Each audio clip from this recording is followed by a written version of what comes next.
But have you ever asked God for forgiveness?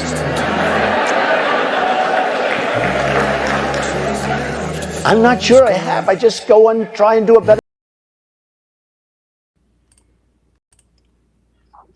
And welcome to Proverbs Guys Ministries. We are your hosts, Stephen and Achilles.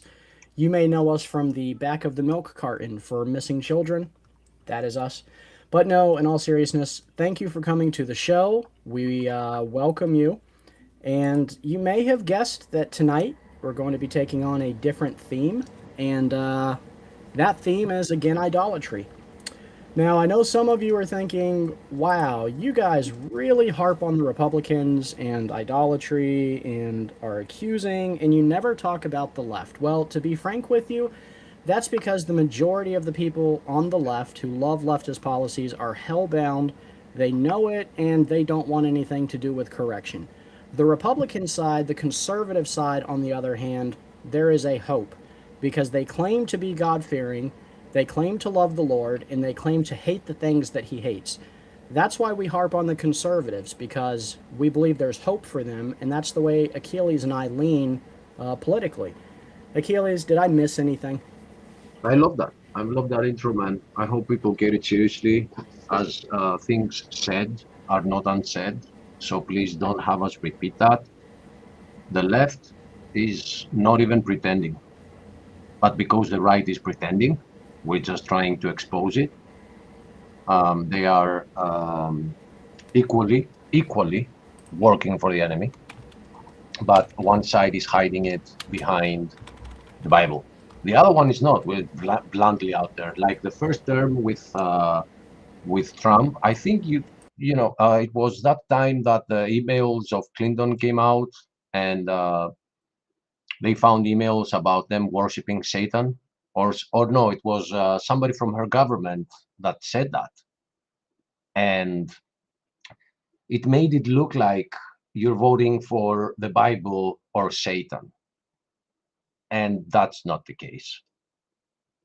One side just pretends to be with God. The other one is not even pretending. They're like, yeah, Satan, us. Yeah, sure. Right? So that's why we're exposing the one that needs exposing. You have to be blind to be with a Christian and be with the Democrats. You have to be blind. So we're not dealing with the super blind here. But I think that the Republican side is blinding people with shedding light on their eyes so they can see clearly. They think it's the light of God, but it's somebody else's light, the one that brings it. But we'll get into that later. How's that for adding up to your intro? I think that was a wonderful touch that you put on the end with a sweet little bow. And yeah, so that's that. Claude, as always, thank you for coming. We're so glad that we could be joined by fellow conservatives for this important episode. As you can imagine, Achilles and I are going to be beating up on idolatry pretty hard tonight. And breaking news, it's in the form of chastising, chastening Christians, not the atheists. Claude, you're safe tonight. But it's the followers of Christ who claim they put all their trust in him and they worship him alone. And we're going to actually be going through the scriptures tonight, too. We're going to be looking at some scripture verses and dissecting it. And I think that's where we should begin. And if Achilles was able to manage it, hopefully he was, we have a special little presentation to show you. Were we able to do that, Achilles? Yeah, it's ready. It's over there waiting. When do you think we should jump into that? I'm fine even now. I just wrote something in the chat. Let me. I decided to start playing a game with Claude. Uh, I'm writing the name Kent Hovind on the bone, and I'll be throwing it around, and Claude will be bringing it back to me. All right. Yes, Claude, let's keep you entertained. Kent Hovind, Kent Hovind, Kent Hovind. That'll keep them occupied for hours. Kent Hovind is a prophet, Claude. You should know that. That'll give us time while he goes and makes 3 shorts. All right. So, should we show your presentation or should we do the scriptures first? I really don't know because if we show a presentation, will people say, "Well, you never bring the Bible up." But if we bring the Bible up, somebody's gonna come in and say, "Well, I don't think that that means what that means," and then we're gonna get into like an hour of debating the first verse that we bring up. So I don't know. I don't know. I wish you do. I just think it's just press play. Or you gave us a video. My turn to give you a video. You know what? Normally, we would care about the opinion of others. I'm sorry, I choked on that. Normally, you said normally. Normally, right. But, in this occasion, Achilles, I say let's just throw the rule book out the window. We don't even like windows. We don't like rule books. So we'll jump right into your awesome presentation, which I loved. And then once the haters start criticizing for not bringing in scriptures, blah, blah, blah, blah, we'll go back into the scriptures. How's that sound? Sounds like a good plan. I just wanted to add to throwing the rule book out of the window. I hope people realize that at least with what's happening right now in the world, which is not politics, it's the result of politics or bad politics. As Christians, we got to start realizing something that others have been shouting for years, that these are not times for rule books anymore, right? We got to do our best to wake people up. For me, a Christian that has idols needs to be helped as much as atheists need to be helped to see the truth. Yes. So, You know what it reminds me of, Achilles? My father was a third generation Marine. He was a very tough man.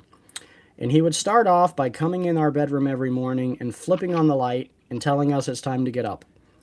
And then, if we were not up in like 4 minutes, he would come back and he'd say it a little brunter. Hey guys, I said it's time to get up.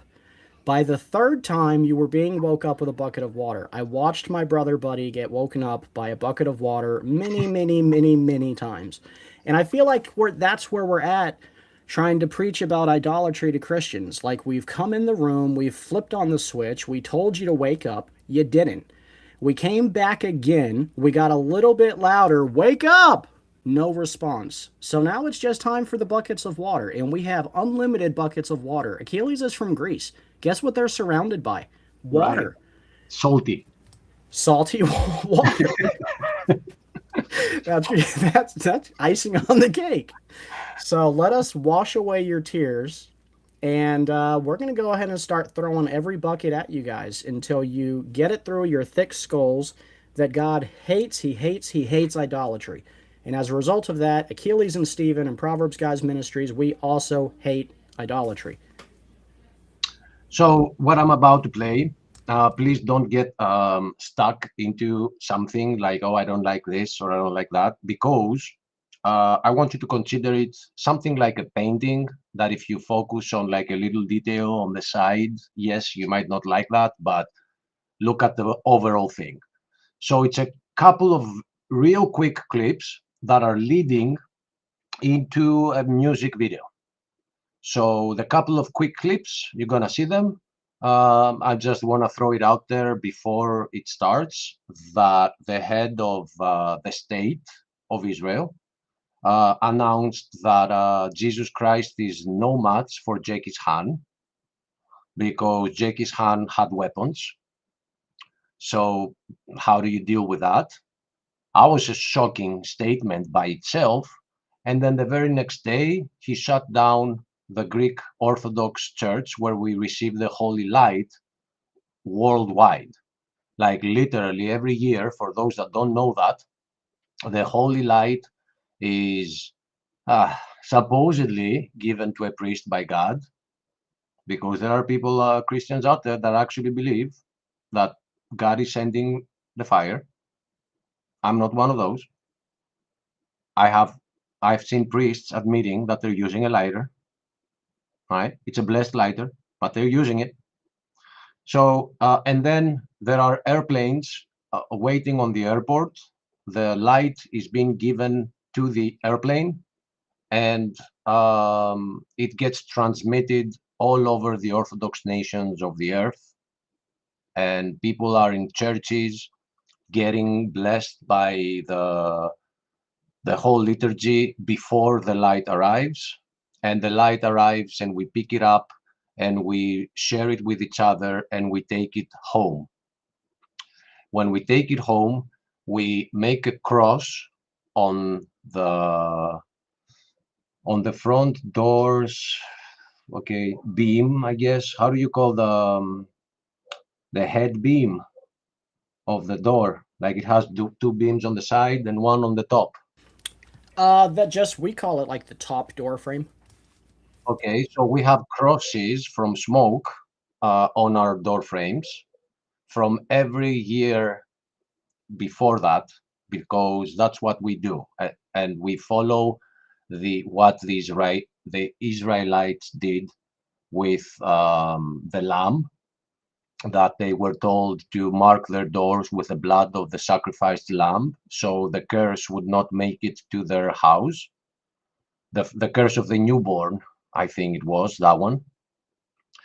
So that's what every Orthodox home in every Orthodox country of the world does.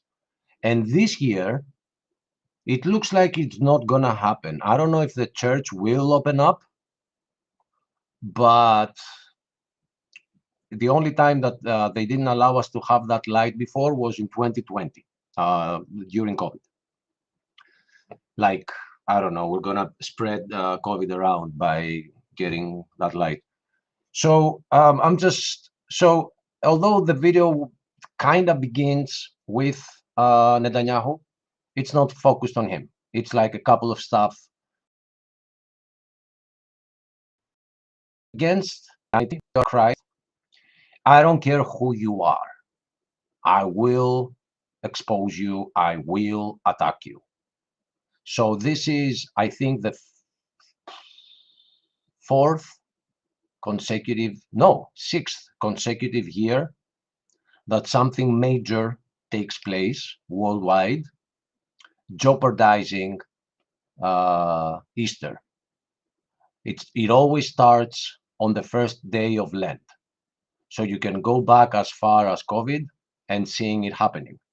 2022, it was Russia, the war. 2021 was the second wave of that disease. 2020, we were all locked down. 2023, they killed 60 people here on the worst train accident that Europe has ever seen. 2024 and 5, I don't remember. I think it was Gaza. I don't remember. But there's always something at the beginning of Lent. And this year, it was this. It was this announcement that Jesus is no match for Genghis Khan, one of the greatest killers of all time, the Mongolian raid, how do you call him? I don't know, leader of the raid of the Mongolians. Are you talking about Genghis Khan? Yeah. Yeah. Now, before we click play, and I'm ready whenever you are, brother, I just want to clarify for people that this is not meant to be anti-Jew. As a matter of fact, one of the things Achilles and I disagree on the most is Israel. Achilles, would you say it's fair to say I'm as pro-Israel as anyone you've ever met? Yeah. But wickedness is wickedness, and evil is evil. And just because the Jews are God's chosen people does not mean he condones everything that the state of Israel, which is a very secular hellhole, does around the world. And we need to understand that. So though I love Israel and I stand firmly with Israel just as much as I stand with my own country, the United States, they will be held accountable. They have a judge like the rest of the world. We all have the same judge, and we're not hypocrites. We will point out the faults of Greece. We will point out the faults of the United States. Right. And in this instance, we're going to point out some of the faults of Israel. So don't think that we're anti-Jewish. We're not. Yeah, people use it as a straw man, but brother, we agree. I mean, that's where I come from too. As a Christian, I do not believe any Christian has the right to be an anti-Semite. If you are an atheist, and you are, I'm like, whatever, dude. But if you're a Christian, you cannot be against Jews. They gave us the truth. They gave us this God when we were praying in idols. We had statues and, oh, Athena, please, and these guys were actually talking to the real God. So if we got grafted inside the tree of the Jews, um, they are the original tree. Okay. So no Christian can be against them. But if my government does something, for example, invades Italy, and you are against that, that doesn't mean you hate Greece. You hate what the government does. So these are thin lines, and please don't use that straw man. Oh, because you're attacking that state means you're an anti-Semite. Nobody is an anti-Semite on this channel, period. Like, we will kick him out. Like, duh. With a quickness. Yeah, before they even know. Like, remember I called you in one of our very first videos, our anointed sniper, because you're gonna kick somebody out before they even see you having them in the crosshair. So anointed because you have Hebrew roots. And when I say Hebrew roots, I don't mean the movement. I mean, you have roots. So that's why I call you anointed. I still consider Jews to be God's anointed people. But the state, that's another thing. It's a controversy, which the only point I get about that state is, okay, dude, they do need a place to be. I agree. I 100% agree. But how you get there, you have to be a little biblical, a little human, you know. Well, yeah, and luckily for the Jewish people, the nation of Greece has been generous enough to offer up some of its islands, from what I hear. Yeah, he asked.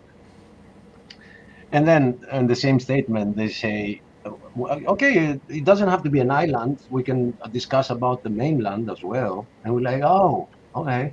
If Israel comes after Greece territory, then I say you give them earth and water. Yep. And Earth and water, Achilles. the pit is still there,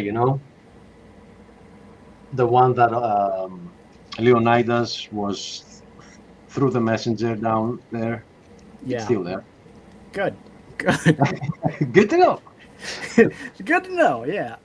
Because the blood of the Spartan still runs thick. I mean, you guys know Achilles. He's an ornery little sucker. I'm an ornery little sucker. Like, it's still there, so I would not want to go try to confiscate Greek property. Oof, the Matrix. Okay, wait. Oh, by the way, dude, I found this video and I'm still watching it because I loved it.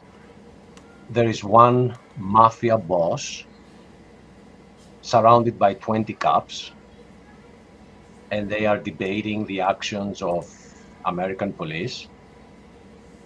And oh boy, these are not just cops. These are high up, and the things you learn from these discussions. So you can find that on Jubilee, guys. I loved it. I'm still watching it. I'm not with the mob father, but no, mob, what's his name? Mob boss. Yes. But dude, the things are being discussed there are off my level, way above my level. And I'm learning stuff. So, whenever you're ready. I'm ready, brother. I say we let it rip. Now, do you want me to mute you unless you pause it? Yeah, because like if Max, I don't have the option. Oh, I can just minimize the audio in case I have to stop to, I don't know, say something. Let me unmute it. So let's go. Guys, I hope you enjoy this. ايش بتتمنى؟ أتمنى نموت. ليش؟ نموت. ليش؟ أتمنى عن مشاكل ورا شغل. أنا زهقان من الحياة عشان الحرب. شو اسمك؟ عرفنا عن حالك. وسيم. كم عمرك يا وسيم؟ أنا بصفتين. ليش جاي اليوم هان؟ عشان أجيب أقل الضوء. أخذت حاجة؟ لا. كيف الحر معك؟ والله خربتنا الحرب ونزلت دورنا. Finally found a group of children playing, and this was something they found from under the rubble and they're using as a trampoline. We barely found any type of happiness among the streets of Gaza, and this shows how sad this Eid is, where those children have been deprived from toys, as the Israeli authorities have been banning all sorts of types, and most of these children are saying that they're very sad that this Eid they are not being able to buy toys, not because they can't afford them, but because Israel is banning toys for children. Unfortunately and unhappily, Jesus Christ has no advantage over Genghis Khan. Because if you are strong enough, ruthless enough, powerful enough, evil will overcome good. Aggression will overcome moderation. So you have no choice. If you look at the world as it is today, you have to be blind not to see that the democracies led by the United States have to reassert their will to defend themselves and to oppose their enemies in time while there's still time, before the jarring gong of danger wakes them up and wakes them up too late. This is where we are now. The fact that people don't see that, the fact that a lot of the news media are harking on a lot of fake. Okay. So yeah, as I said, I don't know if you can hear me. Yes, you're live.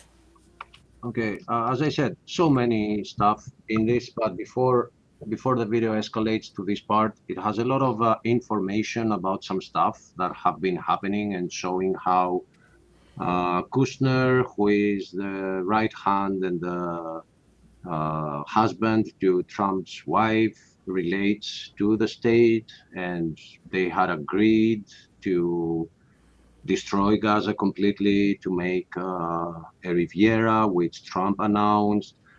So there are so much stuff that are happening there right now, and we have so much propaganda about it, like it's all about, you know, their safety and all that, and it's not. It's just real estate. So if you ask me if I'm pro somebody, I'll tell you I'm pro children. That's the only thing I'm pro. So, and I'm not anti this or anti that. I just don't like children saying stuff like that. I don't like children getting bombed by people wearing dinosaur suits and having fun about it. Am I too wrong on that one? No, because as the right, we portray ourselves as believers, the majority of us, and that we follow scriptures and that we follow the teachings of Jesus Christ, and we claim to be pro-life, but that shouldn't stop at American babies before they're born. Pro-life goes far after birth, and it should apply to children all around the world. So we have to look at the conditions that we're allowing to be created. And America is the world superpower. So whether the bomb's coming from us or not is irrelevant. We have the power to stop the killing. We have the power to stop the death. And why aren't we doing it? Because it's not beneficial to us. And very unfortunately, if you don't take a stance against this, when the bombs are being bought with your money, and that money comes back to your military construction companies that built them, and there is this circle of money coming back and forth, and then they land on children. If you don't take a stance, at least mentally, at least within you, then you are becoming an accomplice. If you try to support it, you're becoming an accomplice. So we don't want to be or have this show about it being specific. We are about idols, and we're about to go down a rabbit hole in history, in biblical history, of how idols never worked and how God hates them. So we just decided here to just attack the biggest idols of the US right now. It's those two, the two that you just saw. Those are the biggest idols the US is dealing with right now. You know, my question for MAGA followers is there a line in the sand that if President Trump crossed, you would leave the MAGA movement? Like, is there a line that he could cross that you would say, okay, I can no longer support this because I'm a Christian? And I would like to know, tell us in the comments, what is that line? What is the line for you? What would MAGA have to do for you to say, okay, this movement left Christ, where do I go now? That's my question. And think about it. You don't have to answer brashly, just think about it. I think that's a great question. I've already seen people pushing that line further and further. They make it on some place and then they push it further and then they push it further. Like he promised to empty the swamp. I don't see that happening. He promised to, in contrast to Kamala, I'm not going to drag you into a war with Iran. And I talked to some MAGA, I don't want to call them what I think of them, but some MAGA followers out there. And they said, well, it's just an airstrike. I said, well, what about the 5,000 Marines that are on their way right now? And he said, well, do you think 5,000 is a big number for us? So that for me is a way to push the goalpost further and further and further and further. Because if you don't have a red line that if crossed, you disconnect from the movement, then you have faith in him as divine faith. Whatever he does, it just has to be right because he's God's anointed. I've heard that going around a lot in the US as well. He's anointed. So what happens, Stephen, when people say that for leaders? Well, there's a lot that happens, but I'm not sure what you're looking for exactly, but I know this. When we elevate man to where they can do no wrong, we have created an idol. When someone, especially in politics, can do no wrong, and nothing they say or none of their actions would make you stop and think, is this Christian? You have an idol. And I like this. I love this comment from Golden Rule TV 7301. No real Christian supports war of any kind, only self-defense. Now that's a principle taken right from Jesus, but even that comment, I bet you, will get its own level of hate. And why? Like, why? We're the faith of life, you know? Like, why should we be okay choosing death? Why do I, as a Christian, have to support death? I don't. I opt out. I mean, instead of sending them bombs, we could send them, like, Bibles. I'm just saying that would be a Christian thing to do. Send missionaries. And to a country that has been bombed forever, not just Iran, the entire Middle East has been at war forever. You know, it's no big insult to them to throw a bomb their way. They've been there, done that. But Achilles is right. Let's drop some crates of Bibles. That would offend them. That makes an impact. But what MAGA's doing today is just as wicked as anything the left does. We've become war hungry. We've become heartless when it comes with things like immigration. We are just as demonic of a party as the Democrats. So calling yourself a Republican no longer can identify you as a follower of Christ.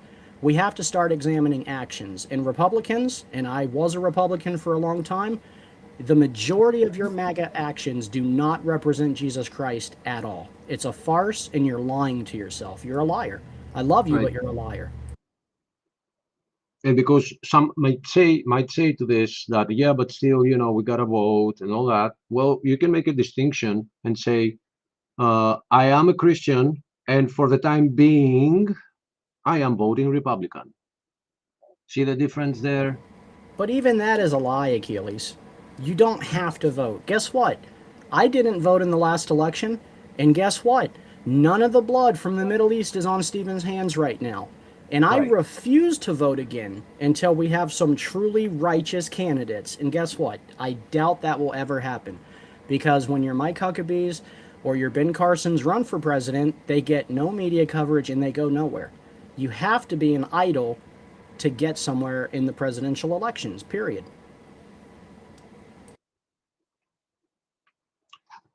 And I have also in that video, there's so many things, guys. I'm not overall plugging my channel, but the only reason I make videos is for people to learn something that for some reason they didn't get the chance to hear it. So you should check it out from beginning to end. There's so much info in it. And right now I'm translating some Greek comedian who, you know, in our times, you hear more truth from comedians than you hear it from our media. I'm not gonna say your media only, my media too. Uh, so I don't remember why I brought. Oh yeah, because there is this ambassador of Israel, I'm sorry, of US to Israel, who admitted to Carlson. That's another channel. You gotta subscribe because Tucker seems to be on a crusade. Um, I didn't like him when he was in Fox News. I thought he was doing the same exploitation of Christians. But then when he went on his own, I think he's doing a good reporter job.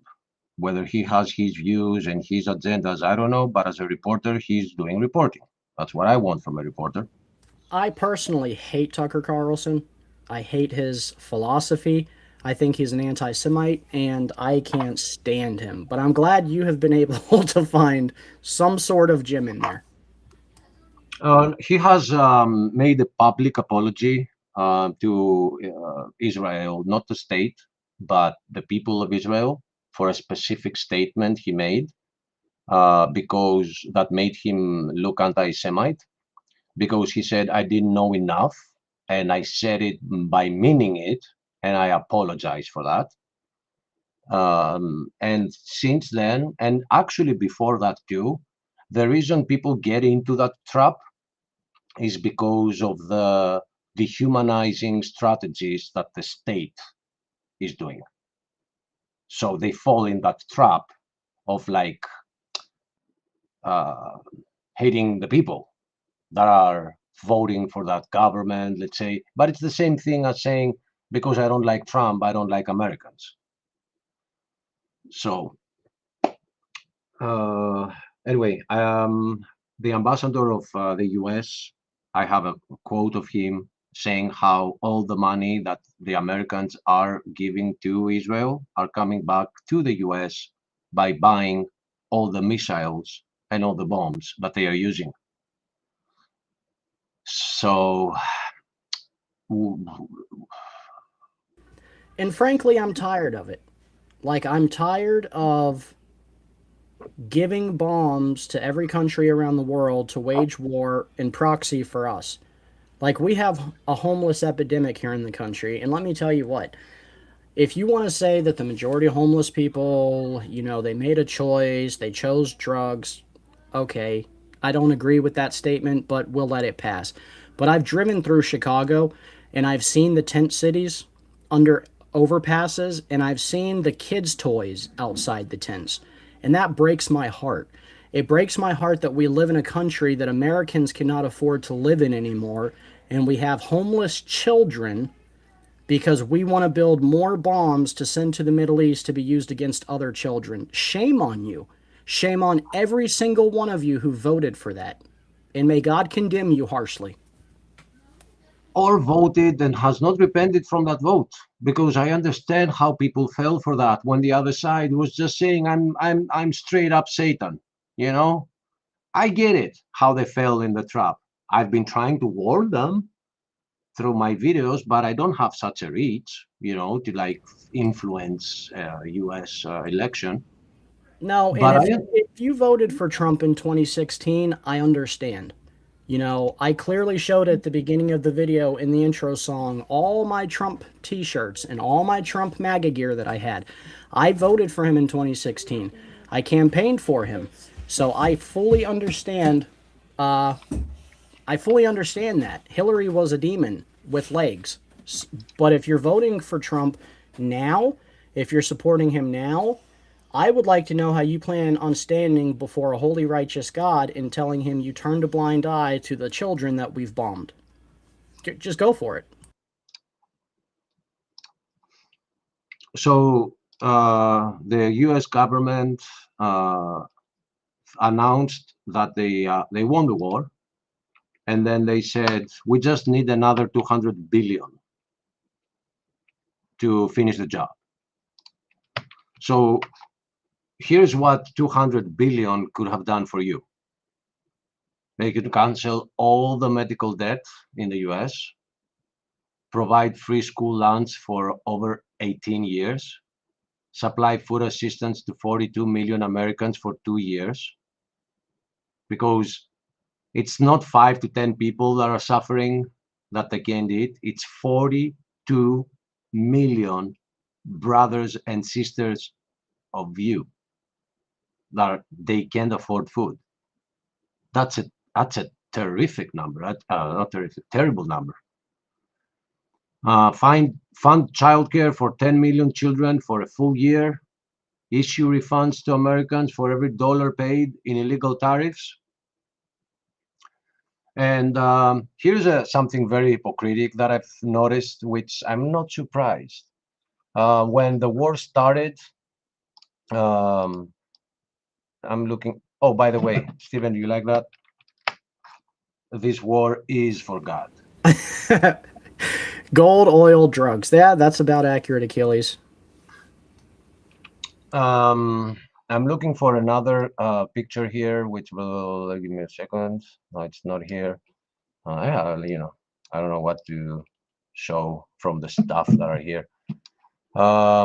Also, 200 billion are enough to build a railway all over the US, connecting every state with another state. Think about that size of what that number means. 200 billion. So the hypocrisy that I point out now that I just remembered is how when the war started, the Congress was like, oh, this is terrible, like you didn't get approval from us, now we're gonna show you because we're gonna run a vote and we're gonna stop your war. So they ran a vote and the vote didn't pass. And then yesterday, the Senate voted against the war and that didn't pass either. So it's both sides, because behind them are billionaires, and it's all about the oil again. Oil, expansion, some weird stuff that don't relate to the truth that we're getting. Right? Go ahead. Well, and it's like this, okay? I'm not saying he was perfect.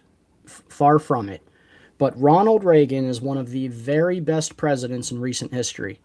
And I love Ronald Reagan. He has policies, you know, trickle up economics, where trickle down economics was bullcrap, and we've learned from it. So he wasn't perfect, but he was a really good, solid leader. Ronald Reagan was.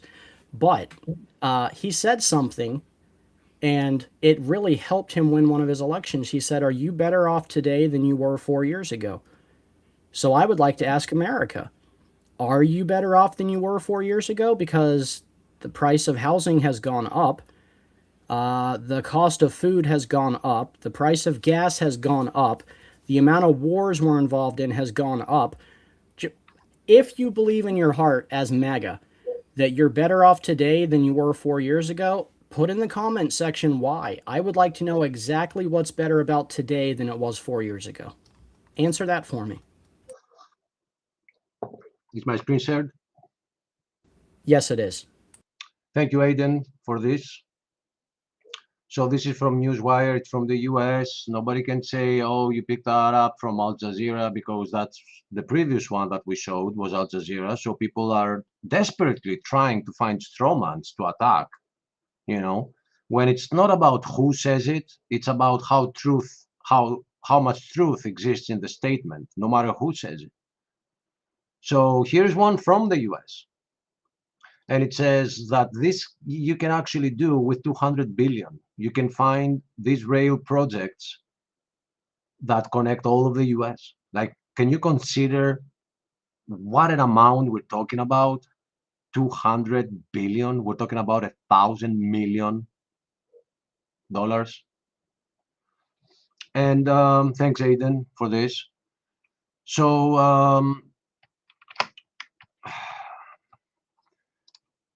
our stance here as a channel is that normal is not coming back, guys. Jesus is coming back. I understand there are atheists out there that don't agree with that statement. That's why we're here. We're trying to show it to them. And at the same time, we're also picking up the task, since we saw it happening, to wake up some Americans into the truth that there is no right, there is no left. It's just the same bird that needs two wings to fly. And in times of kings, if you didn't like what the king was doing, the people knew who was responsible. In our times, they play smarter. They're like, oh, for this one, you just gotta blame the Democrats. Oh, for that one, well, you just gotta blame the Republicans. And you never know who to attack. You know? So that's how they're playing us. And it's worldwide. It's not just there, it's worldwide. And it's worse in other countries. Here in Greece, we're voting for a president, and the president comes up and says, okay, thank you for voting for me. From now on, I will do everything the European Union tells me to do. And I never voted for anyone in the European Union. How come they get to tell my president? But down here, people are fighting about the blue president or the red president. Blue president, red president. Blue, okay, no, blue. Red is bad. Bad is blue. Blue, blah, blue, blah. We get the blue or get the red, doesn't matter. The same thing over there. Behind Europe is billionaires. Behind Trump is billionaires. Behind Biden, billionaires. Achilles, you really stepped in it now. You summoned Terry, and she is going to set the record straight. She is Simone. Her and her new microphone. Oh no, I'm going down. That is a really nice microphone. Thank you. I guess it's been living in Jamie's truck for a while, and he brought it upstairs. And thank you, Jamie. Now it's living here. Now I will never be able to. Does it hear? Does it? Well, you know what? My webcam isn't working. I had to use the one on my computer because the one I usually use, I can't get it to load. I was having all kinds of tech issues trying to get in here. Anyway, hi. Hello. It's the first time with Restream. So actually, for me too, it wouldn't see my camera. And it wouldn't, even if I accepted it, it just wouldn't see it. And then all of a sudden, after logging in like 10 times, it decided to work. So I don't know what's wrong. Going on with Restream? I don't know. I only think I've used it on my phone, so I don't really. And I usually have trouble with it on my phone too, actually. All kinds of glitches and things, reloading and the sound going out where I can't hear people. So anyway, hopefully that doesn't happen today. From a scale of 1 to 10, how much did we offend your beliefs today?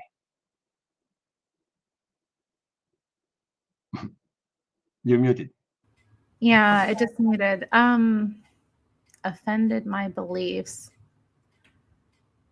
1 to 10. I don't know. Like, did we offended my beliefs? Did we 7 it? I guess I don't know. I had some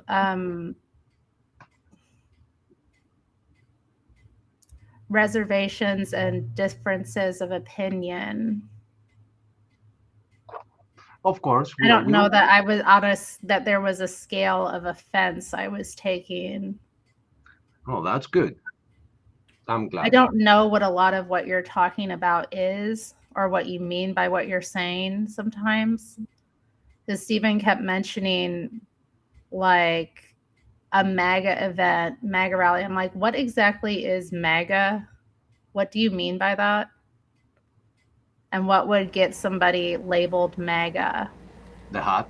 MAGA is it's the Make America Great Again, America First, strong-leaning right, led by Donald Trump movement. I mean, it's not really self-explanatory, but it's at this point really well defined. I don't understand when you talk about that. Like, I don't think everybody that could be described as being involved in that, you could say is not a Christian or needs to repent for what their involvement is. I think people get involved in these things for different reasons. I agree, and that's why And I don't said think you all have of their intentions are bad. I mean, No, nobody's saying that. We're not putting So- labels on everything. We're just trying to I point mean, out. Kanye West wore a MAGA hat. Is, you know, like, people mean different things when they put that hat on, and maybe they're trying to provoke something. And No, what our the issue- hell is wrong with making America great anyway? I think Yeah, it's a but- slogan, and people get caught up in slogans. Let me just finish. It No, reminded me of like Christ is King. You know, people say that all the time, and they mean different things when they say it. You know, like, so, but is there something wrong with that slogan? No. I would say yes. Is there something wrong with saying Christ is King? No, not at all. Christ is king. I don't Well, think what's it goes wrong with far believing- enough Believing we should make America great again. because I don't think as Christians our emphasis should be on making a place great again. We should be trying to make Christianity great again. We should be trying to make the world a better place. But Boo! No, I'm just making America great again doesn't stop poverty in the Philippines. It doesn't stop children in Gaza from jumping on box springs. Like, how does making America great again help the disenfranchised? Well, I mean, you look like that, but in all honesty, like, does Jesus tell us to focus on making our country great, or does he tell us to worry about our neighbor? No, if there's Our one thing that neighbors Jesus are in was our worried about, country. if there's one thing that Jesus was worried about, he wasn't worried about helping your neighbor and the common humanity of all of mankind and saving everyone in that species. He was actually worried about a bunch of artificial lines drawn on a map. That's what he was super worried about. It's not like his whole message was that, hey guys, that and basically everything else that you're worried about in this world is a bunch of crap, and that you shouldn't worry about that, and that you should worry about this other thing that's going to be coming around pretty soon here that's going to have way more influence than all this earthly stuff. No, let's focus on the earthly stuff, guys. That's what Jesus wanted us to do. Well, I remember a phrase in the scripture, a passage that says, "Woe to you who would hurt the least of these," and it's talking about children. And my question is, woe to us? Because we're going to have to give an account to the Lord for why we provided the bombs that were dropped on kids. Do you really think that that's going to be what's on your shoulders as a man when you stand before God?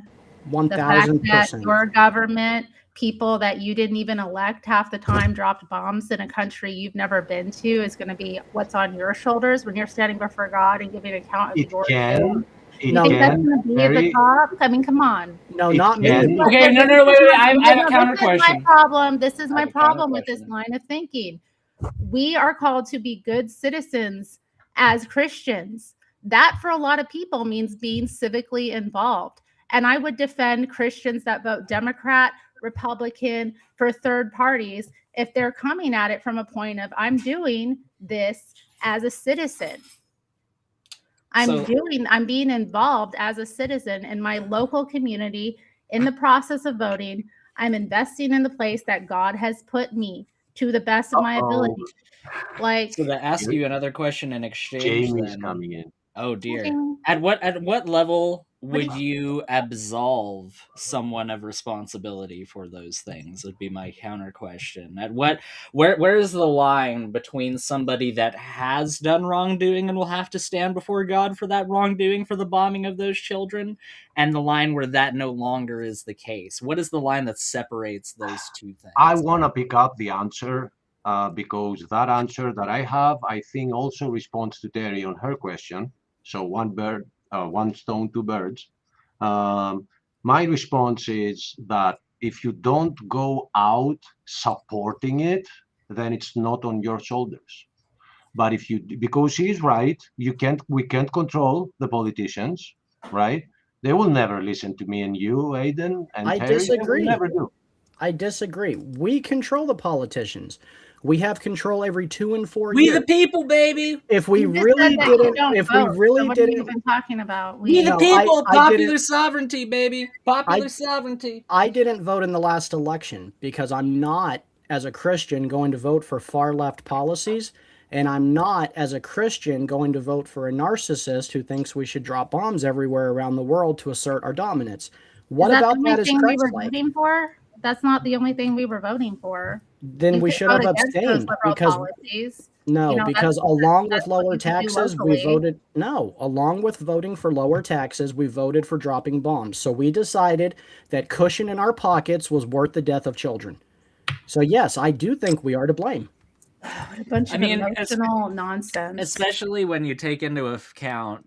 That's a very great refutation of that argument, by the way, Terry. That was It good. is. Yeah, no, that's good. It's like an appeal to emotion. No, I don't it's wanna really hear it's it. I really don't high wanna art. hear It's it. really I high don't want effort. to hear it. Yeah, then why are you here then? You huckster. It's just not. I'm just. Because I made my point. I'm You gonna can't be say here. I don't want to I'm hear gonna it. be here and then say like I don't You even want to can't- be you here can't and listen to say- the other no, people on the no, planet. Aiden, wait, Not really, Aiden. Aiden. I don't want to. Aiden, let's not have it. Right. Let's, You just let's- want to pontificate and have your opinions be known, but I then when don't somebody want comes to around with a different engage opinion, in you don't want to hear that. conversation with I you, understand. generally speaking. Yeah, no, I understand. And when that. you show up, it just escalates situations. Yeah, but and your it comment, doesn't work out. So I comment, would like to Terry, remove myself at this. Yeah, no, point. I called but out your your comment, Terry, was lackadaisical not to Aiden. flip flopping Wait, Blah, blah, blah. opinionations. Yeah, no, Wait, I called Aiden.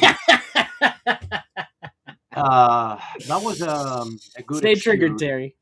It was a good excuse that it's all Aiden's fault because her response that this is all nonsense was to Stephen, and it also came through with another jab at Stephen saying, "How can you even say that when you don't even vote?" So you, Terry, should go back at the beginning of the stream and see that Stephen not only voted, but he was part of the campaign of Trump in 2016. So to come now out and say because he decided to not vote on the last elections that his opinion is nonsense and you don't want to hear it, Aiden is right in his response to you. It's just a compartmentalization. Oh, I didn't vote for that. No, technically you didn't vote for that.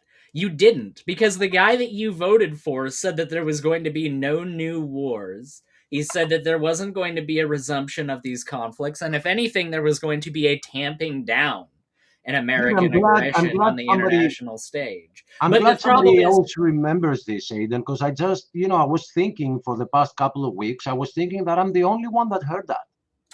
But you know what the problem is that my issue lies with the fact that she wants to claim on one hand that nobody voted for these wars, nobody voted for these violence. Okay, well then why aren't you critical of the guy who decided to flip-flop and totally go back on all of those things? You carry water for him and you make excuses for him. Because in reality, your anti-war stance about that, oh, nobody voted for all of these children to be homeless. All we did was just vote for a billionaire who's objectively been shown throughout his career to only care for himself and hollow out the middle class in order to try and enrich him and his elitist buddies. Yeah, we didn't vote for homeless children. We just voted for somebody who objectively wouldn't care about them. Good for you, Terry. That's great. And let me just say right now, the views of Aiden and Linda do not necessarily represent the views of Proverbs Guys Ministries. I just want to say that, right? Before I make this next statement. But I don't find it any kind of and I'm only bringing this up because Terry brought up that she doesn't want to speak to me generally, quote unquote. But Terry, I find it awful coincidental that the time that you didn't want to speak to me anymore was the same time that I pulled up an old video of yours on my stream, and rather than making fun of you and belying your appearance, which would have been really easy to dismiss, I called you out on the fact that you were, as I was trying to say to your face before you ran away, lackadaisically flip-flopping between ideologies, not on the basis of the merits or virtue of their ideas, but for the sense of the very thing that you were decrying in an earlier video, the sense of community and togetherness. That's why you went and changed communities, even though you at an earlier point in your life were saying that the important thing that you need to do is stand by your principles, irregardless of how popular or unpopular that was. So I get it. It's difficult to sit in the same room as somebody who understands that about your character, who knows that about you and can see through that aspect of your facade. And if my presence, quote unquote, escalates things, it only does so because I'm not going to inhabit the presence of a charlatan and just smile and wave and pretend like you're my buddy. No. You're speaking out of both sides of your mouth, and you're not here to perpetuate anything but your own narrow-minded ideas of how the world ought be built because you don't care about anything beyond what's directly in front of you. Now, that's my opinion. That's not anybody else's opinions, but I just had to get that out there, and thank you for coming to my TED Talk. Okay, let me continue from here and say that I actually watched that show, and I think that you were fair, and that's the only thing you called out. That the reason for the flop was the community side of things. Like there are more people there, so let me jump there. So that was weird. But my letting that go, I just want to say that you demonstrated today here, Terry, something that we can use for you to understand that you came in here to say that I have a different view. Here's mine. And when Stephen was responding to you, you threw a couple of insults to him and said, I don't even care for your opinion. Therefore, you have nothing to say against Hitler. If you don't want to hear the other side of anything, that's oppression, that is fascism. So that's what, as we have this medium, which is called the internet, and we supposedly have freedom of speech, instead of confining each other into smaller and smaller barriers, we can let our rulers do that, and we can speak freely and discuss the difference of opinions that we have and not do their job. Because as Aidan said, here's where you get your guilt: when you carry water for them. When they promised you A, B, C, and you vote for that, and they give you X, Y, Z, which is the exact opposite side of the spectrum of the alphabet for what you voted them in for, then you have a choice. You can continue carrying water for them or just express your disapproval of them. And that's what we're trying to show, the difference between those two. That's where you pick up the guilt. And yes, you will be judged. And if I could, it's not even about just the wars, okay? It's about compassion. And the man lacks compassion. The MAGA movement lacks compassion. Take immigration. I'm a lifelong conservative. I'm a fifth-generation conservative. I agree that illegal immigration is wrong and that it needs to be stopped and that we should start deporting. But the way we're currently doing it is not compassionate at all. We're abducting people in the middle of the day, separating families. There's no compassion. And yet we claim to be the party of conservative Christians. We claim to be the party that represents Jesus Christ. But Aidan, as an atheist from outside of our country, when you look at MAGA, and you know the Bible, you've read it, which is why you're dumb for not being saved yet. But you know the scriptures. So tell me, when you look at MAGA as an atheist, and I'm trying to win you over, right? Achilles is already saved. You're the one I'm after. Like, full disclosure. Do you see Jesus in MAGA? No, not in the slightest. I don't see the idea that somebody who is enriching himself so much, and I had a conversation about this with Toronto Bible Study at one point. I think that the idea of wealth, the idea of money, in of itself is not something that the Bible is against. Like you see expressions in the scripture where the apostles are given the exact amount of coinage they need to continue their ministry in the mouths of fishes. You see scriptures that talk about Jesus being perfumed on his feet with extremely expensive perfumes prior to the crucifixion. And there's contexts behind both of those things. But I think that goes to show that money is in of itself not something that the scripture is against. But it's in a similar vein to having a drink, such as if, whether you're Catholic or not, if just drinking a single glass of wine, that is different than drunkenness. There's a difference between having a drink of wine because you enjoy the taste of that wine and you think that it maybe enhances the quality of a meal, or just simply because you enjoy the taste of that drink. There's a difference between imbibing in a drink and being drunk.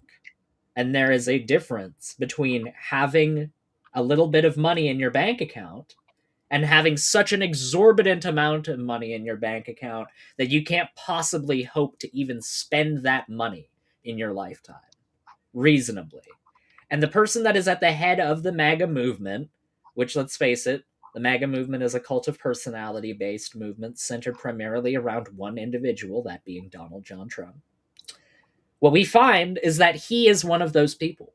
He is one of these people that has amassed such a large quantity of wealth that he is who Jesus is describing when he says that it is easier for a camel to get through the eye of a needle than for a rich man to enter the kingdom of heaven.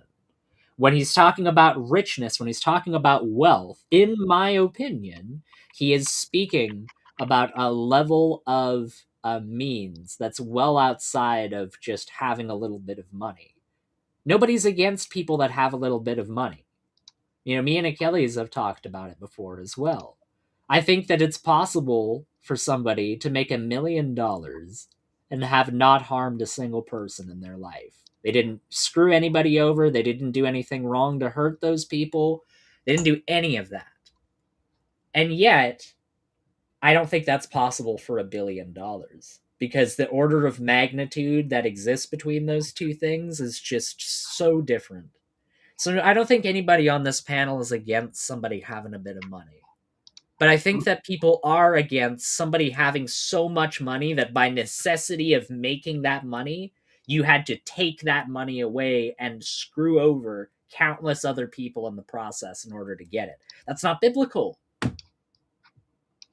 It's not. There's no way of justifying that in a biblical context, as far as what I've seen. So no, I do not see Jesus. I do not see I do not see anything in the MAGA movement that's consistent with the biblical values of charity, with the biblical values of forthrightedness and brotherly love and compassion to one's neighbor. I don't see any of that whatsoever. Now, I have something I'd like to share with you guys, if you don't mind. Now, I shared this on my show, but I would just, it's a really quick segment. It's only like, it's like 30 seconds maybe. Go ahead, Aiden. Okay.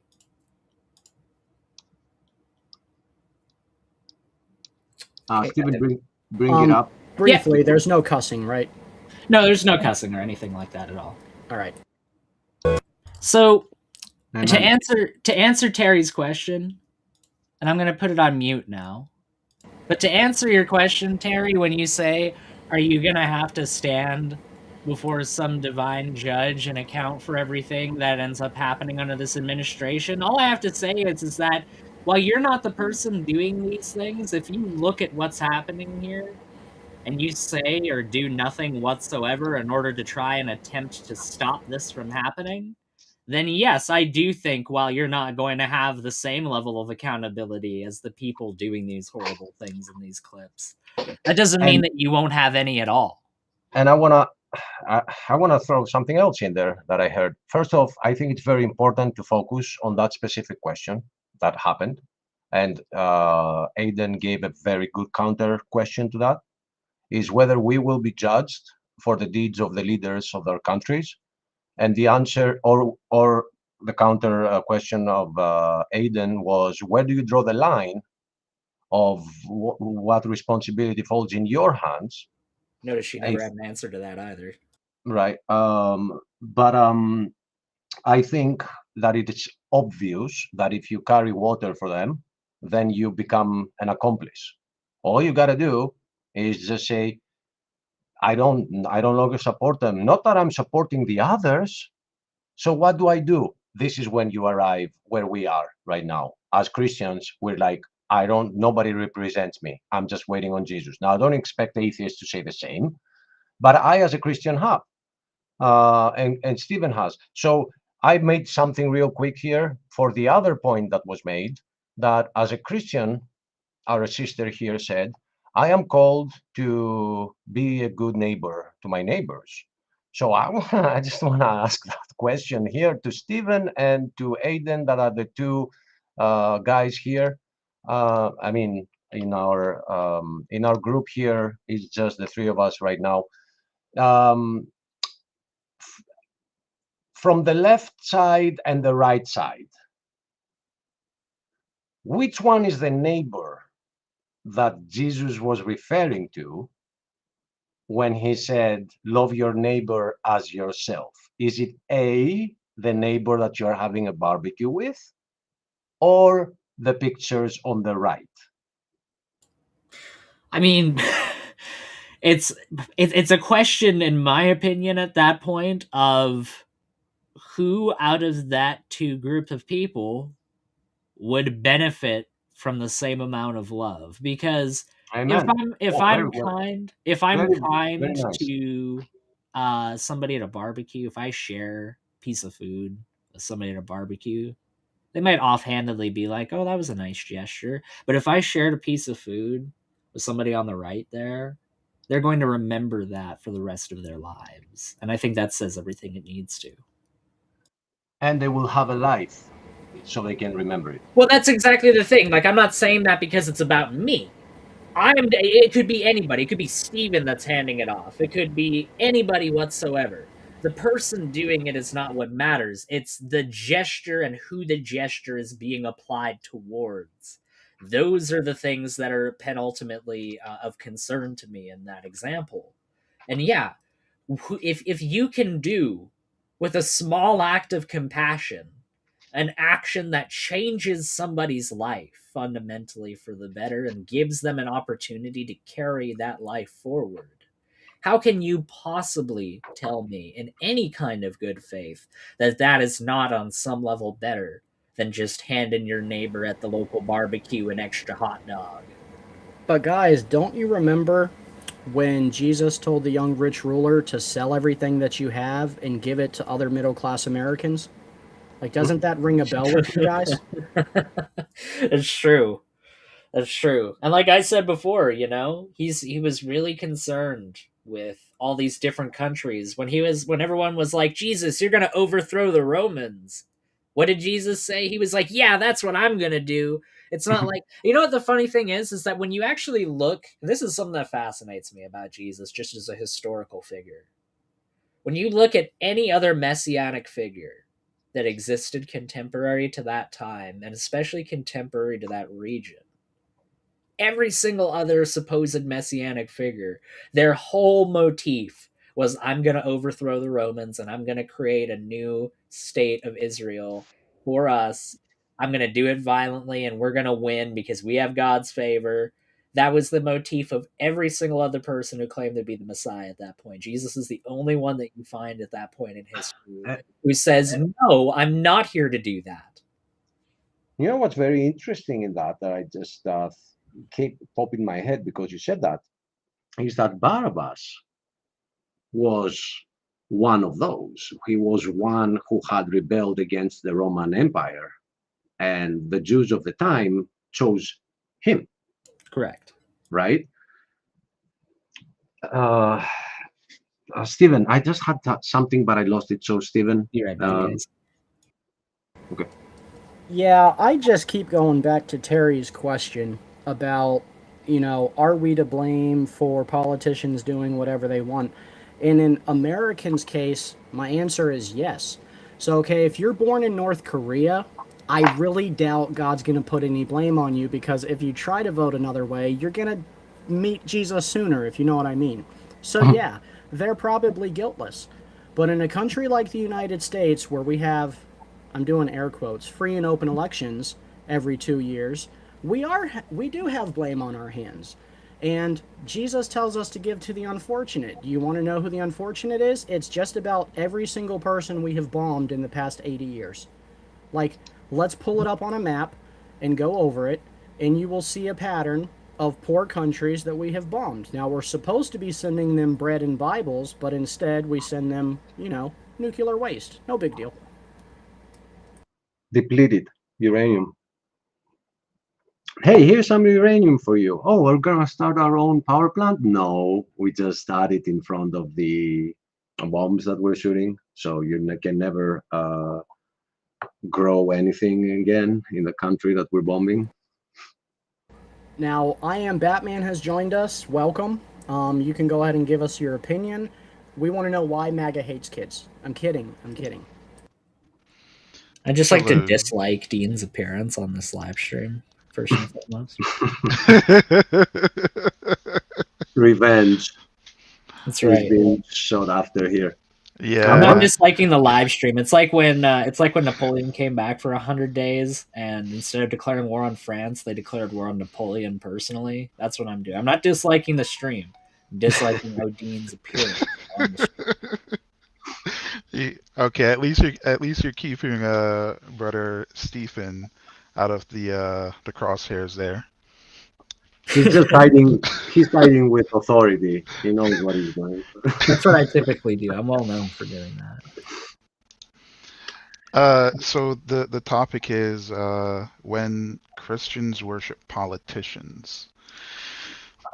I think what idols are today. This is what idols are today. It seems like you could be also worshiping your team, because I see that a lot here in Greece. People love their team, but we're focused on politicians, and then we turned it into the other big idol of the U.S., which is the MAGA movement with the hats that are made in China. So that's. Pick a subject, like go where you want with this. I mean, it's not a specific thing. I think from what we've seen in scripture that us as humans, we have a propensity to engage in idolatry, right?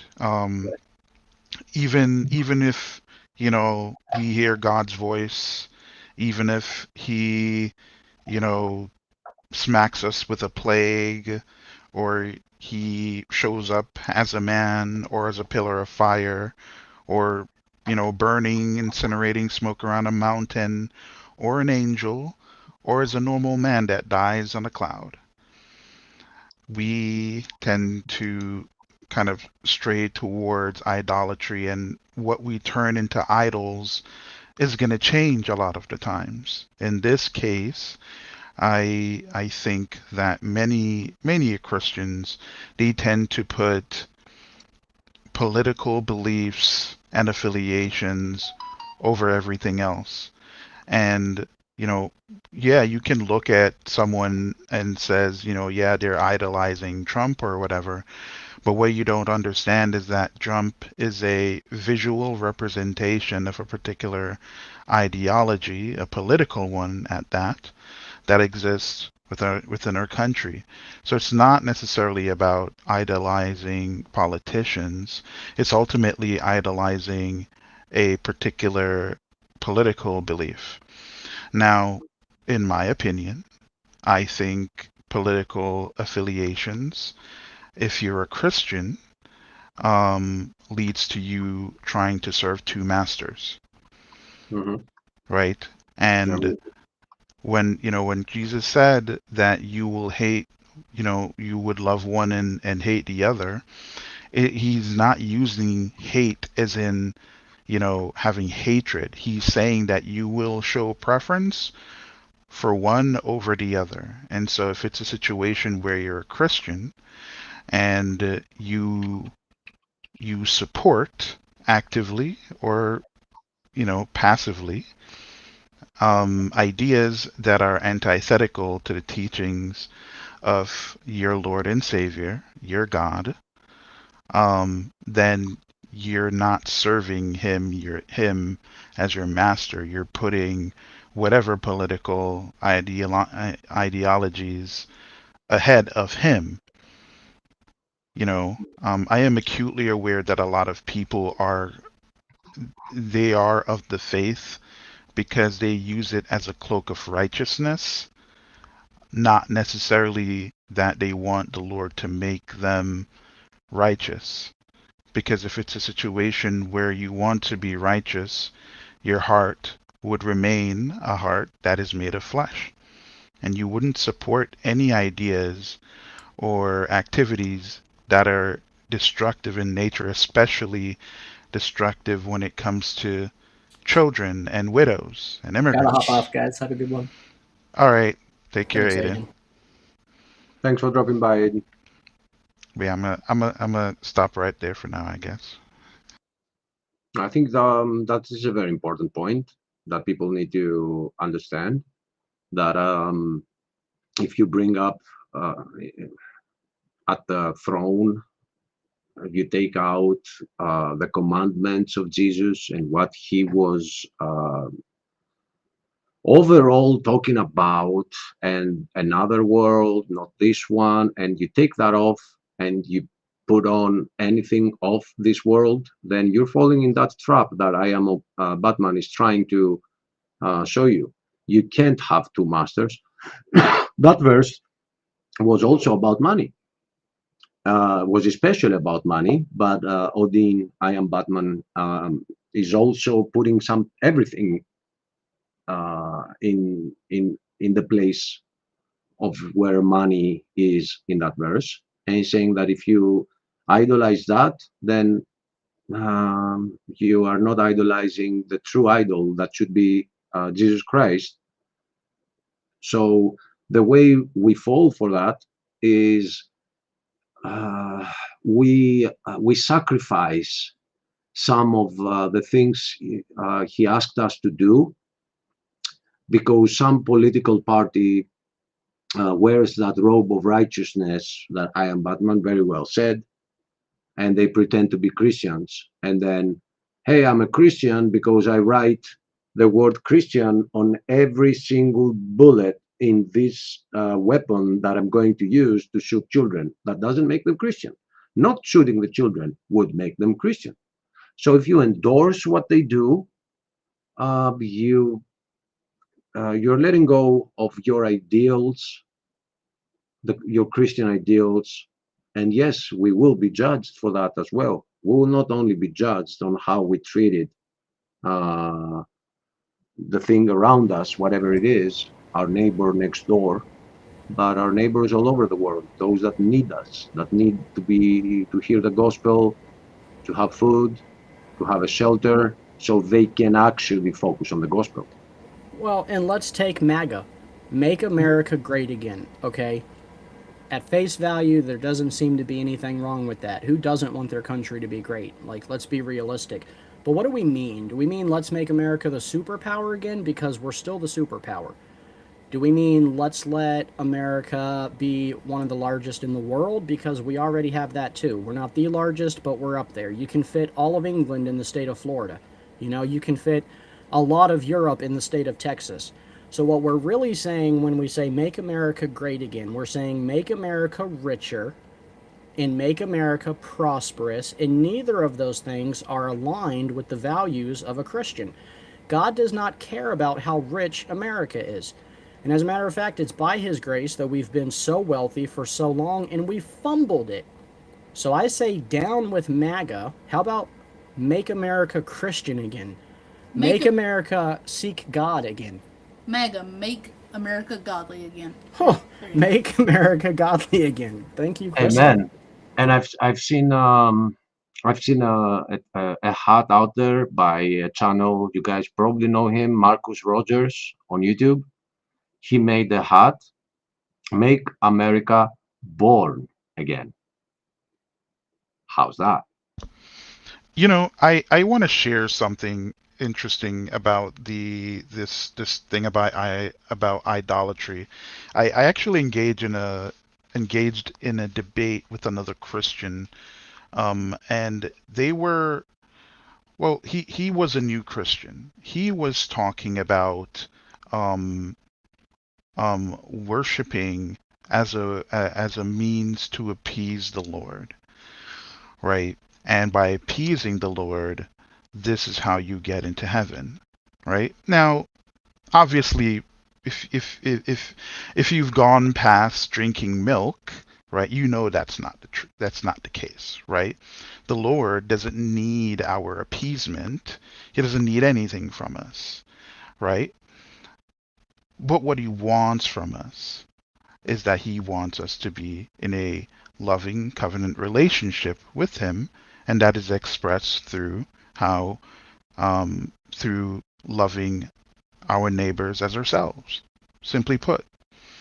Now, this person didn't really like that idea, mainly because, as far as he's concerned, he doesn't like the idea that people get to essentially be lazy to get to heaven, as how he saw it. So I said, well, even if it's a situation where, you go to church and you go and worship, if you do, bad things, do you see worship as the way to fix your relationship with God? And that's what he thought. And, you know, I'm I don't consider myself like a teacher, but I spent that afternoon essentially reteaching him Christianity, right? And there's a lot of people, for all intents and purposes, they don't know the truth in terms of how they maintain their relationship with God. I don't think they really know the truth, right? Because if you did know the truth, you will know that there are certain things that God really, really does not like, right? And if you engage in any activity that is participating in those things, right? If you read your scripture, you'll see examples of how much God hates those things, right? So, especially when it comes to children and widows. So, I find it I am just of the mindset that I think it's that people just don't know the truth. They're Christians by affiliation. Um, and my sincere hope is that people will come to the truth in the fullest sense. And when I say come to the truth, they will abide by the commands that are given by their Lord. That's kind of my view on it. And just really briefly, Achilles, before we get into the scripture, I just looked it up, and I did this because of the amount of Christians, right, self-proclaiming Christians, that I've heard say, oh, just drop a nuke on Iran, just bomb them to oblivion, make it a parking lot. There are 93.17 million people in Iran. 93 million souls that we're not even thinking about winning to Christ. Like, we're willing to just damn 93 million people to hell? Show me Christ in that. I can't see him.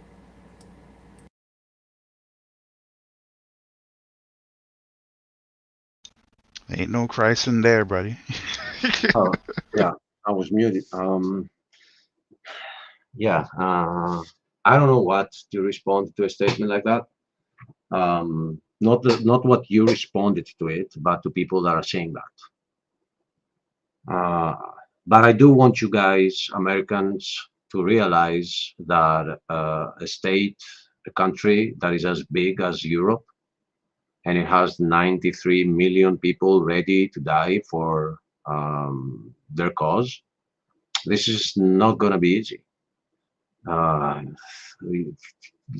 We're stuck in a very big problem because now we poked them, and what they're asking for this war to stop, the US cannot provide it. It is asking for reparations for all the damage that has been done. And the US will never pay for that money because this is going to get Trump out of the office. So you're right now sending troops of what? 5,000? And another 2,000 come on, parachuters. This is nothing compared to what is there. Like, if there is a reason that the Persian Empire nobody ever took over Iran.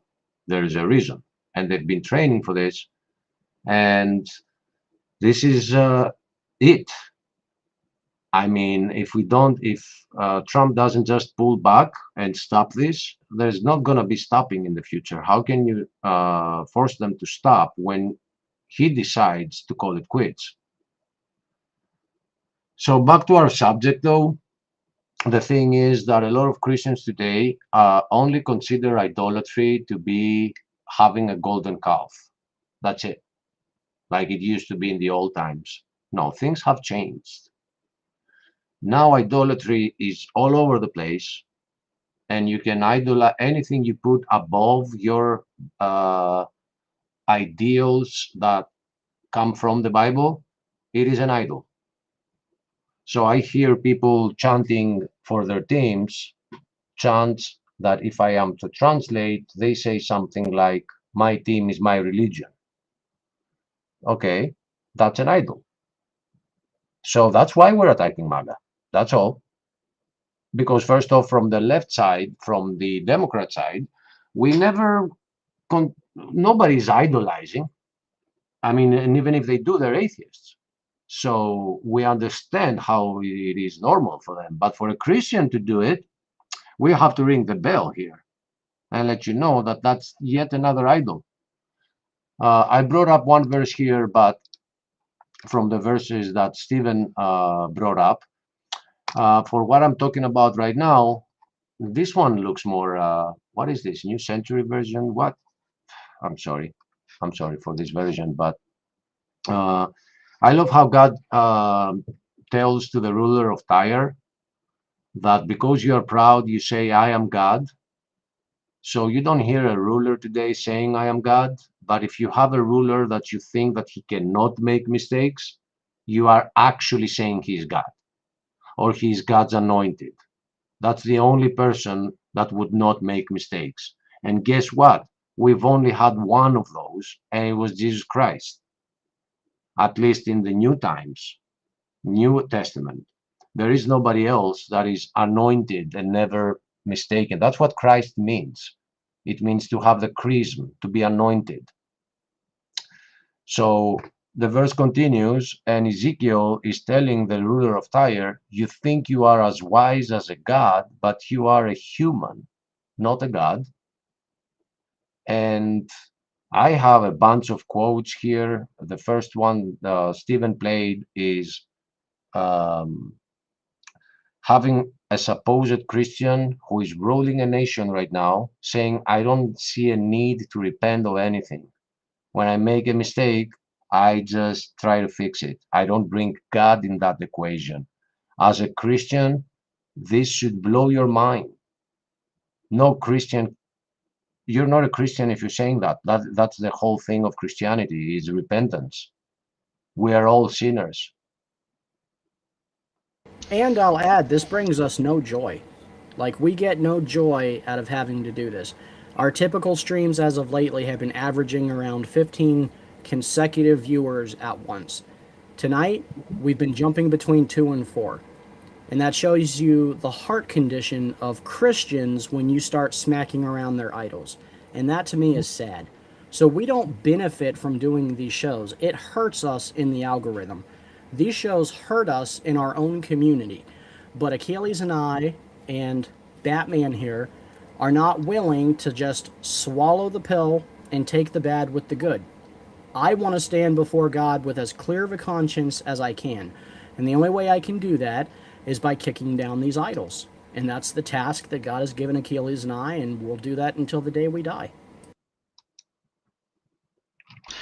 You know, I just want to say that that I genuinely don't like the idea. I don't like the idea of saying people, you know, people aren't necessarily Christians simply out of behavior, right?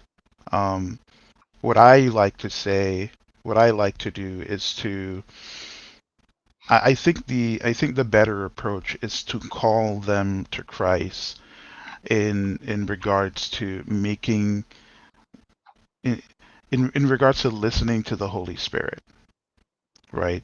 If they're saying they're Christians and they actually mean it, they're telling the truth, they've received the Holy Spirit.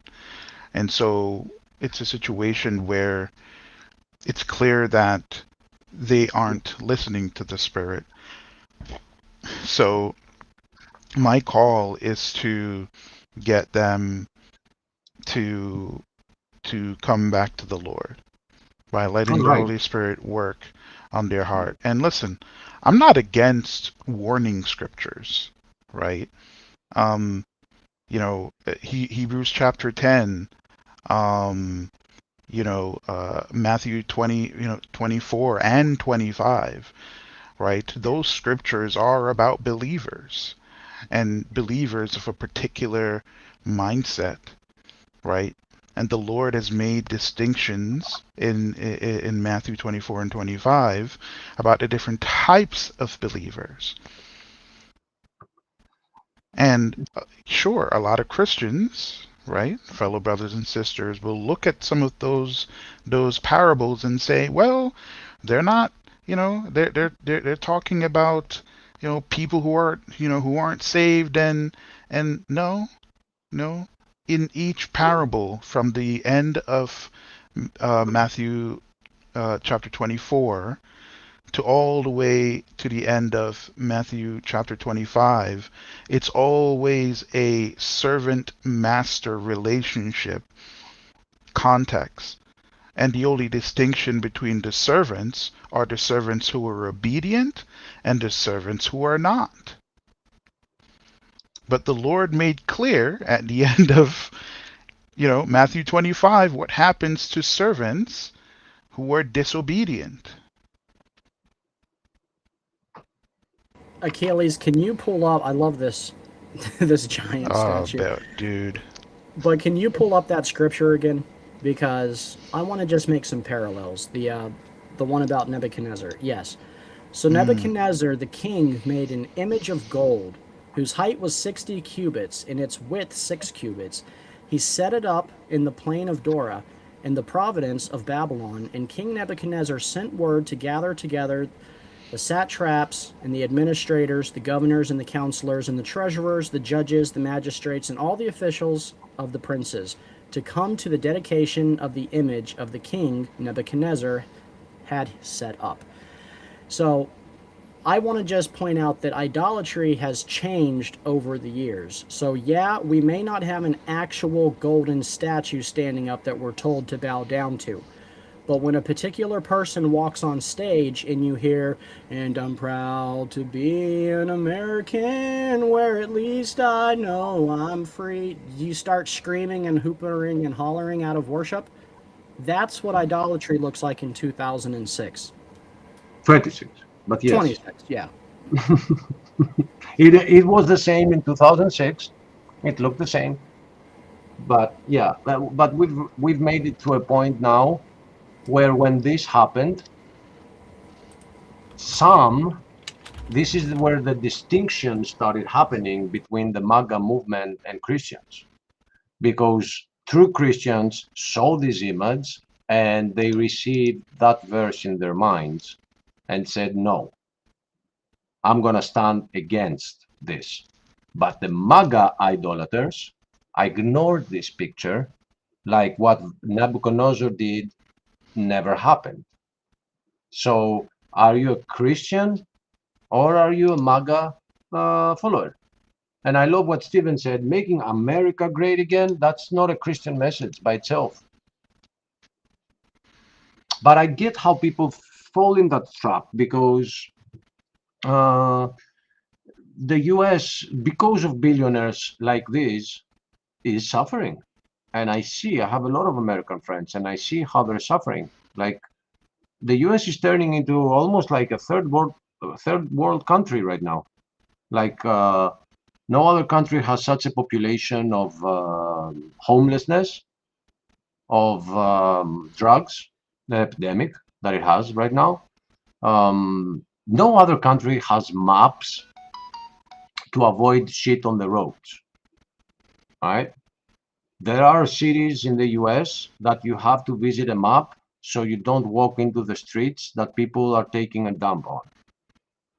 So I get it that people want their country to be fixed. And that's what they mean by great again. Can I just be able to survive? That's all they're asking for, actually. And I understand the draw to the MAGA movement because it promised resistance against teaching your children that they can be girls or boys when they were born the opposite. It promises the resistance of turning your country over to the alphabet community's agenda. Like, it makes a lot of promises, and it even overturned or was instrumental in overturning abortion in this country. So we're not saying that MAGA is totally wrong or that, you know, Christians didn't fall into the MAGA movement, rightly so. But when MAGA also starts pulling away from the principles that we see laid out in Scripture by our Savior Christ, you have to start evaluating. Like, are you on the right side of God's history?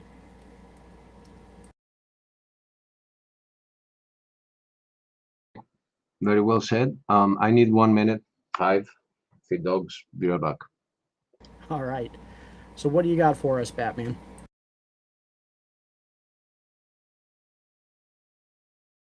So Hello? it looks like, yeah, there you are. Oh, okay. Because I was coming back. If I am Batman was not here, I would come back. Okay, let me go take 5 minutes off. We'll be right back. I think go ahead. So let me ask you something, right? When you look at the Old Testament, what do you see when you read the Old Testament, particularly the scriptures that kind of talk about the behavior of the people groups? When I look at the Old Testament, I see a pattern that's repeated over and over and over again about nations falling into idolatry and then turning so wicked because of their idolatry that it leads to a plethora of other sins that God consistently has to rebuke and punish all throughout the Old Testament. Is that kind of what you were looking for? Yeah, you see that, right? That's you see the Old Testament is really mostly that, if I'm being honest. But one of the things that I kind of notice is that it kind of shows you the human condition, right? Where a large sum of the Old Testament, it's really just dealing with and exposing sin in many different ways. And what you find is that you have God basically either warning us or punishing us and stuff like that.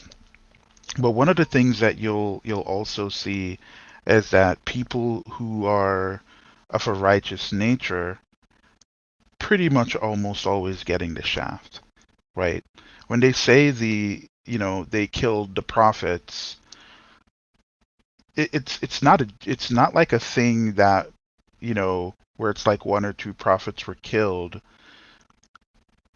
A lot of prophets were killed, and they were killed because of their message. And if you look at the message for pretty much all of the prophets is a call for repentance, right? So imagine over and over again, right? And it's like, and what did we do to the prophets who were telling us to repent of idolatry? Yeah. Oh man. We killed all of them. We killed all of them. We killed all of them. All of them had to die because no one likes their idols being attacked. Nobody. But it's necessary. Yeah.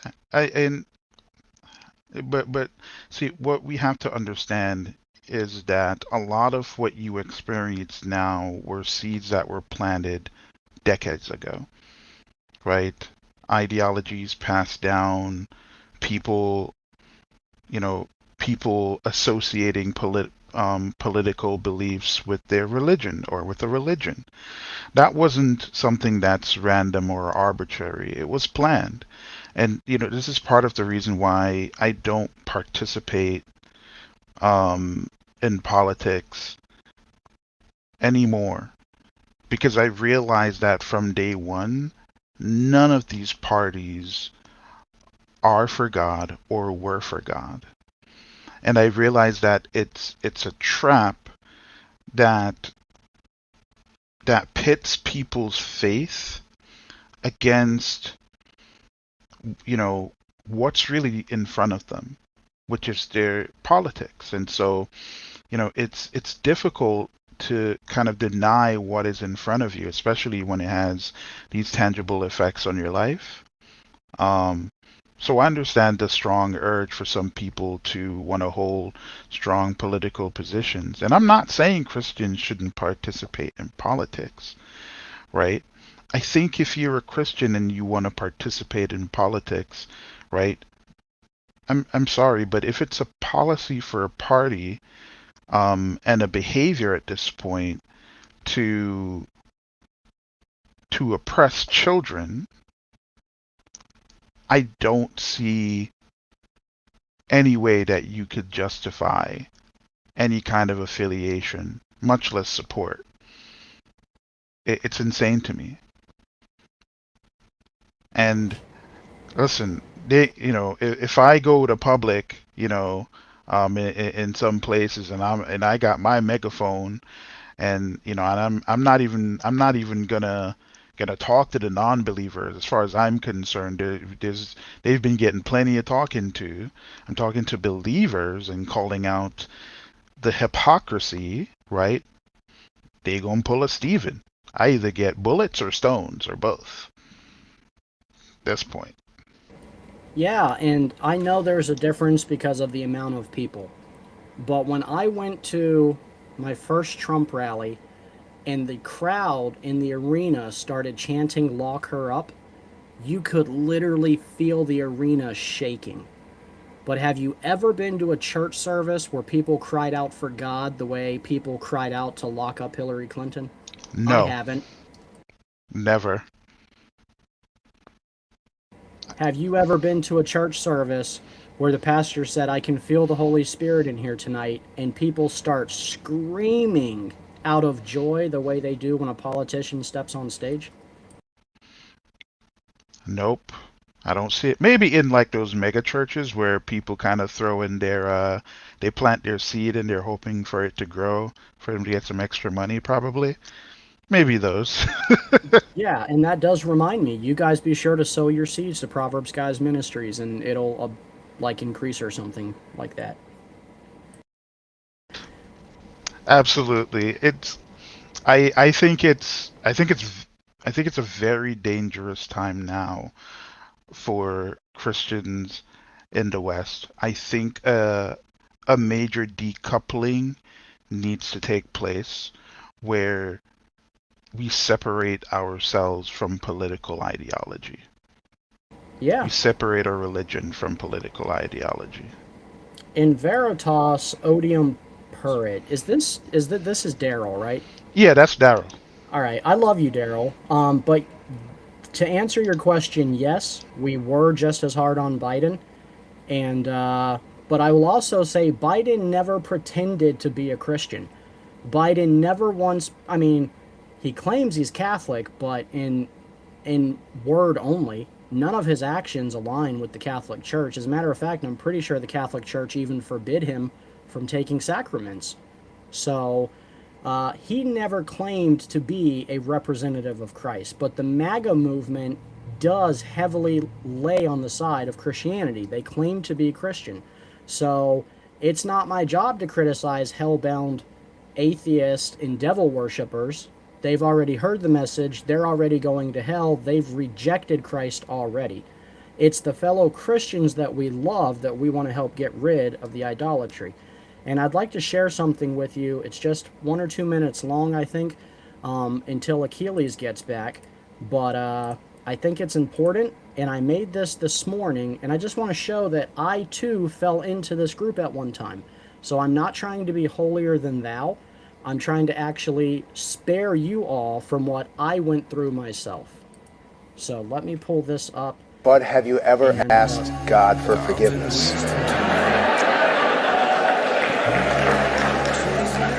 I'm not sure I have. I just go and try and do a better job from there. So again, like, none of us are claiming to be holier than thou. I made politics the biggest idol in my life. I bet none of you in the audience who will listen to this show made the Republican Party a bigger idol than I did. Or college football. I bled blue and orange, Florida Gators. I made jokes about how Tim Tebow was the god of college football. So I too have had to smash my own idols. Damn, bro, you were like Balaam. No, I'm kidding. Balaam had nothing on me, okay? Like, I was the most idolatrous person you could meet. But the difference is when the Lord revealed it to me, as soon as I got out of that prayer, I collected every Florida Gators thing in my room and every single Republican thing in my room, and I took it outside my camper and I burned it on the spot. I burned my hats, my jerseys, my shirts, my boxers, my socks, everything I had. Like, when I walked around, you could tell that I was a Republican and you could tell that I was a Florida Gator fan, but nothing about anything on me would tell you that I followed Christ. So if my idols can be destroyed, so can yours. And that's what we're trying to do tonight. Yeah, I mean, at what point, is someone going to admit that they have idols? They, if it's a situation where you find yourself vehemently defending something that functionally, right, is antithetical to your faith, then you're probably engaging in idolatry of some sort. I don't care what it is. I don't care what political position it is. Like, I say it tongue in cheek, but I say, hey, listen, I'm not left, and I ain't right. I'm up. I'm pro Christ, and that's it. I don't dedicate any kind of energy to any of these like political stuff. However, I point out evil when I see it. And Right? for the common argument that we shouldn't be doing this and we should just be preaching the gospel to atheists. We've been doing that. I mean, I don't know if you can call it preaching the gospel, but we've had so many panels with atheists, trying to get them to see the truth. How many debates with evolution and And discussion? Achilles, Endless. Achilles, Daryl actually put in the comment section, and I love Daryl, so this is no hate at Daryl. Daryl's a friend of ours. But he asked if we did this when Biden was president. Do you remember all the cuts you made when Biden was president? Right? So yeah, we did. And so the second part of my argument is any Christian out there that thinks that preaching to atheists is more important than waking people, Christians, up to idolatry, you guys are wrong. I'm not gonna put one over the other. They're equally important. Well, that and most of the people on the left have already willingly rejected God. There's very few of them that have not heard the gospel. But on the right, most of us are Christian. But the Bible tells us that an idolater will not enter the kingdom of heaven. So who do we try to save first? Do we try to save the person who loves the Lord and is ignorant in their idolatry? Or do we try to save the atheist who already hates God and told you he wants nothing to do with him? I say we start with the ones who actually love the Lord and want to serve him. Am I stupid for that? I mean, I think you're stupid for that. You could say, I just think you're stupid. So, for that or something. Yeah. No, hear me out, right? How many warning scriptures do you know where it's a situation where I mean, even in First Peter, people are leaving by them leaving the faith due to their actions and idolatry, they're going back to their vomit, right? See, a person who doesn't have the truth, right? A person who doesn't have the truth, those people, in my opinion, are in those are the people who really do need most of our attention, if I'm being honest with you. Because at least if you reveal the truth to them and they reject the truth, you know what Christ says that you should do. Don't throw your pearls to pigs. You know, pick up your cloak, go about your business, dust off your feet, go about your business. Right? I see, I see, I think that what we need to do is to get Christians to start eating solid food. I think it's a situation where we need to get people to know their Bibles and to know their God. Because if it's a situation where they know their God, I don't think we have to put that much effort into essentially trying to save them. Because they're, as far as most people are concerned, they're already saved, right? Just, okay, I'll try to not take shots at free grace. Um, but I'm gonna try not to, Shots right? fired, people. Shots fired. But like, I understand what you're saying, Stephen. But they already walk through the door, and all they have to do is, remain in covenant.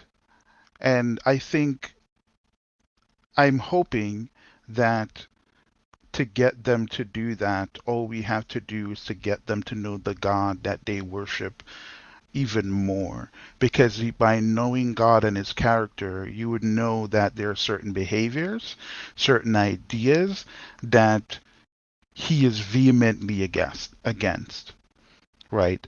And he's made it clear that and he doesn't show any partiality, right? He doesn't show favoritism. If you sin against him, he will blot your name out of his book. Plain and simple. And so I think that for people to be obedient, which is by being obedient, you will avoid sin, right? Is by showing them God's character at the end of the day. And if it's a situation where you show them God's character and they say, well, God's too soft, or God's a socialist, or God is this or that, then let them go. Let them go back to their own vomit. And check it out. You brought something up earlier that was really good. And it was talking about how many times in the Old Testament God warns about idolatry. Now, I don't know if this is exclusively for the Old Testament. I think this is New and Old. But scholars estimate that idolatry is mentioned or warned against over 200 times in the Bible. Idolatry is warned against more than murder, more than rape, more than Yep. stealing. Idolatry is a very, very serious sin that causes God to be sick to his stomach, and we still fall for it every time. Every time. And so the way I'm looking at it is, there are people who have literally seen God, right, in whichever way he revealed himself, and that didn't make a difference. I mean, even more so understand why Jesus said, "Blessed are those who believe who and have not seen." Like, are people really seeing God? Like you said, there's 200 scriptures warning against idolatry, but yet still we see that regularly. And the point that we've made many times before, first off,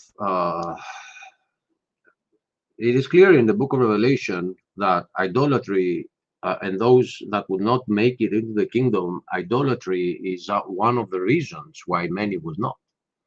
So don't treat it lightly. It is something that can deprive you of God's kingdom. But a point that we've made before many times in the past, every time we address idolatry, even in the times of Biden, that we were not attaching idolatry to politicians. We were making some shows. You can go back a couple of years ago that we had a thumbnail of a girl looking at her phone, or it was a mirror, I'm not sure, and saying narcissism is the #1 idolatry of our times. So even in shows like that and a lot of shows that came after it, one point that we keep repeating is that idolatry is one of the most dangerous sins because it is not obvious that you're doing it. And if something is not obvious, then you have to at least appreciate the brothers and sisters that are trying to show it to you. That's all. Like, you know, you should not be cheating. You know, you should not be stealing. But when it comes to idolatry, as Stephen described earlier, he didn't know he was doing that. But then he looked at himself and he saw that he had so many symbols of his team on him and no symbol of Christ on him. That's where he realized. He didn't get into specifics, but he actually asked God that if there's something that I'm doing that you don't like, please show it to me. And the thought of his team popped in his head. Dude, it was better than that, Achilles. Yep. I was in prayer asking God to reveal areas of my life that he was displeased with. And he said something along the lines of like, how about your idols? Or that's the thought that came to my mind. And I actually laughed. I laughed while praying. I'm like, God, I don't have any idols. I don't have any statues sitting around my room. Like, what are you talking about? And that's when this was the coolest experience I've ever had in my life. I was like teleported or shown a vision or a daydream, but I was put in the Florida Gators stadium, and he's revealing this to me in real time. I'm on the side wearing my gear. I look down. I have a Gator logo over my heart. I'm wearing a hat with a Gator logo on my head. Everyone around me is doing the same, and he reveals to me that this is idolatry. And then I look down at the field, and I see the giant heads of the different teams on the field, and I'm like, oh my God, this is the gods. And then he showed me how the players were equated to like mighty men, men of renown, and how the stadiums are even erected in the same way as the ancient Colosseums. And it just smacked me so hard that it was all idolatry and how displeased the Lord was with it. Because I'll tell you, I don't know about you guys, but I had never in my life cheered for the Lord the way I had cheered for Tim Tebow. I had never in my life cheered for the Lord the way I did for President Trump in 2015 before he was elected. Right. With that being said, which should be a revealing experience for others, that it can be revealed to you. Now, if you go in prayer and ask God to show you where he thinks you're wrong, he might show you an idol or he might show you something else. So we challenge you to have that discussion with God. In case you don't, listen to others around you. For us, the MAGA movement is not a political movement. I think it's idolatry, and the politics behind it are fake. And somebody has to show you. If I had some other idol, somebody please show me. So it is a sneaky one because the other ones, you know you're doing them, but idolatry, you need somebody to show it to you. And it's the only sneaky sin. Like you said, it is impossible to not know when you are committing adultery. It's impossible to not know when you're lusting after a young woman. It is impossible to not know when you're a drunkard. But it is very possible to not recognize when you're deep in idolatry. And that's the difference. That's why we harp on idolatry so much, because we want to wake people up to the reality that over 200 times God warns us against it. More than any other sin in the Bible, God harps on idolatry. And that's because, like Achilles said, it is a sneaky sin. You know, and Batman brought up earlier, you know, blessed is the peacemakers. Now, don't ask Americans, don't ask American conservatives, but poll the rest of the world. And let's ask even our allies if they believe that Christian America are peacemakers. Oh, yeah. When you think of peace, that's who comes in your mind when you think of peacemakers, right? We're not going to address this comment on the screen, Achilles, but I just wanted to put it up there.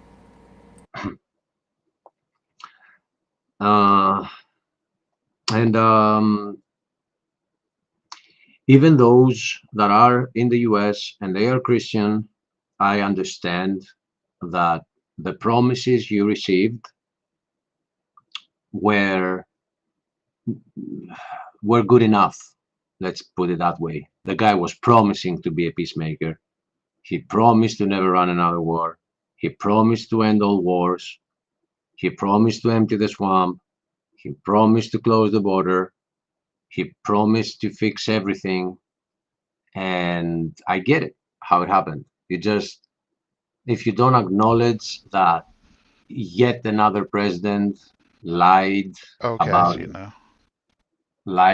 his I'm sorry, I am Batman. I muted you because you were having some chips or something. You were getting there, and The idolatry of potato chips, Batman. aha, gotcha. Spit them out. Spit them out. Right. So I hope it's clear, man. I mean, we can be harping around this thing for all the time, excusing why we have to do it. It just needs to be done. Period. And if there was somebody else, if there is somebody else online that we can find that attacks that issue, we might showcase him. It doesn't need to be us. And the idols are different. So what we do, we pick up the modern ones, the apparent ones, the ones that we see people falling for. I'll give you another very hidden idol, Brother Stephen. The algorithm. The holy algorithm. The holy algorithm. We just gotta do what is good for the algorithm, because otherwise the channel will not grow. And let me ask you this. Would you rather this channel grow or one of those Christian people that you have in your mind, let me not bring out names, to actually see that truth? Which one of the two would you take? I'll tell you this, and I will name names. If God would use this channel to win over Aiden Linden or Robin Webster, I would be fine if the next day God took Proverbs Guys Ministries off the internet completely. And I mean that wholeheartedly. If we could just win one legitimate soul, he could have this platform. And then we can make a new channel for BBM and Claude. Wait, you got to add one more thing. Brother Pike has to do the baptisms. No, he's not, what is the term? He's not, oh man, according to Bruce, he's not ordained. He's not ordained? Yes. Bruce's nutsack isn't ordained. And that sucks because I'm waiting for somebody from over there to visit here so we can do a baptism on me.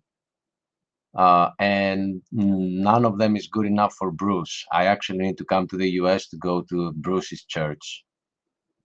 And I'm sorry for telling you this, Batman, because he's your alter ego. You are Batman, he is Bruce. So I'm telling you in case you know him. I mean, listen, we all need that at the end of the day, right? He's free gracer, he's free grace, I'm anti-free grace, you know. No, he's not. I don't want to be specific with individuals, but if you're saying that it is baptism that saves you and not grace before baptism, congratulations, you have just idolized one of the sacraments. Can I just say, right? I might get stoned for this now that I think about it. Not by us. We offered you a position at Proverbs Guys. Right. which But I I am only have still thinking about. my stones handy here. But yeah, go ahead. I I think I think Western Christians idolize the law. Okay. They Uh, idolize, well, Explain that's a that. small one. Let me get the so big one. so n- I've actually been kind of sitting and thinking about this, right? If you notice that a lot of doctrines, like for example, even Calvinism, a lot of their views on salvation is very legalistic, right? It's like, take for example, there's, and it doesn't necessarily matter which position the theology goes, whether it's, you know, um, people are select people, people, whether people have a choice or anything like that. Like the idea of like penal substitutionary atonement and stuff like that. Like there's this strange idea that somehow sin is like so great that something like some kind of punishment is always warranted. And that's never been the case now that I think about it. Because if you're saying that in order for God to forgive sins, something has to die in its stead, right? You're saying that there is a mechanism that exists that is greater than God. And God has to go by that. Now, obviously, I don't think that's true. And one of the best and clearest examples you'll see in Scripture where God is forgiving sins is when He cleansed the sins of um, Joshua, when He removed his iniquities.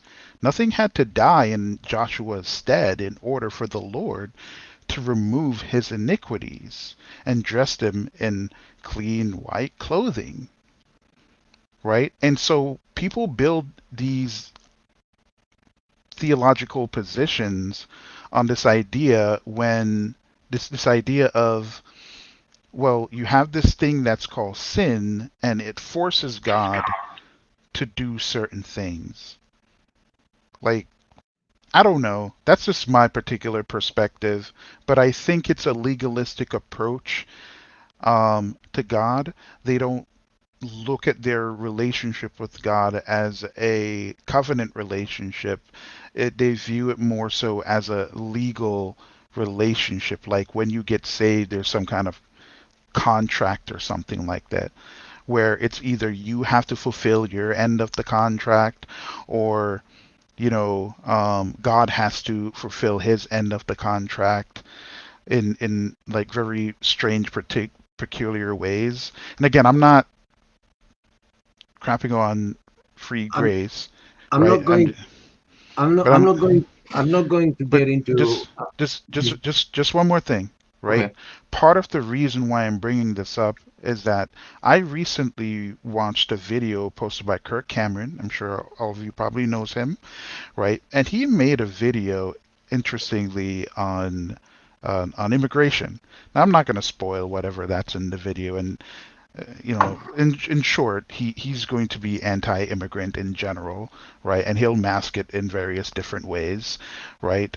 But one of the interesting things that he said was that he associated the laws of God with the laws of the United States. And that's when it hit me, where people have this extreme legalistic view of their relationship with God and his commands to the point of conflating it with the laws of men. So when I say people are idolizing the laws of the Lord, like the Pharisees did, right? That's how I mean it. This is actually a conversation that I've had with my wife because she came from the independent fundamental Baptist background.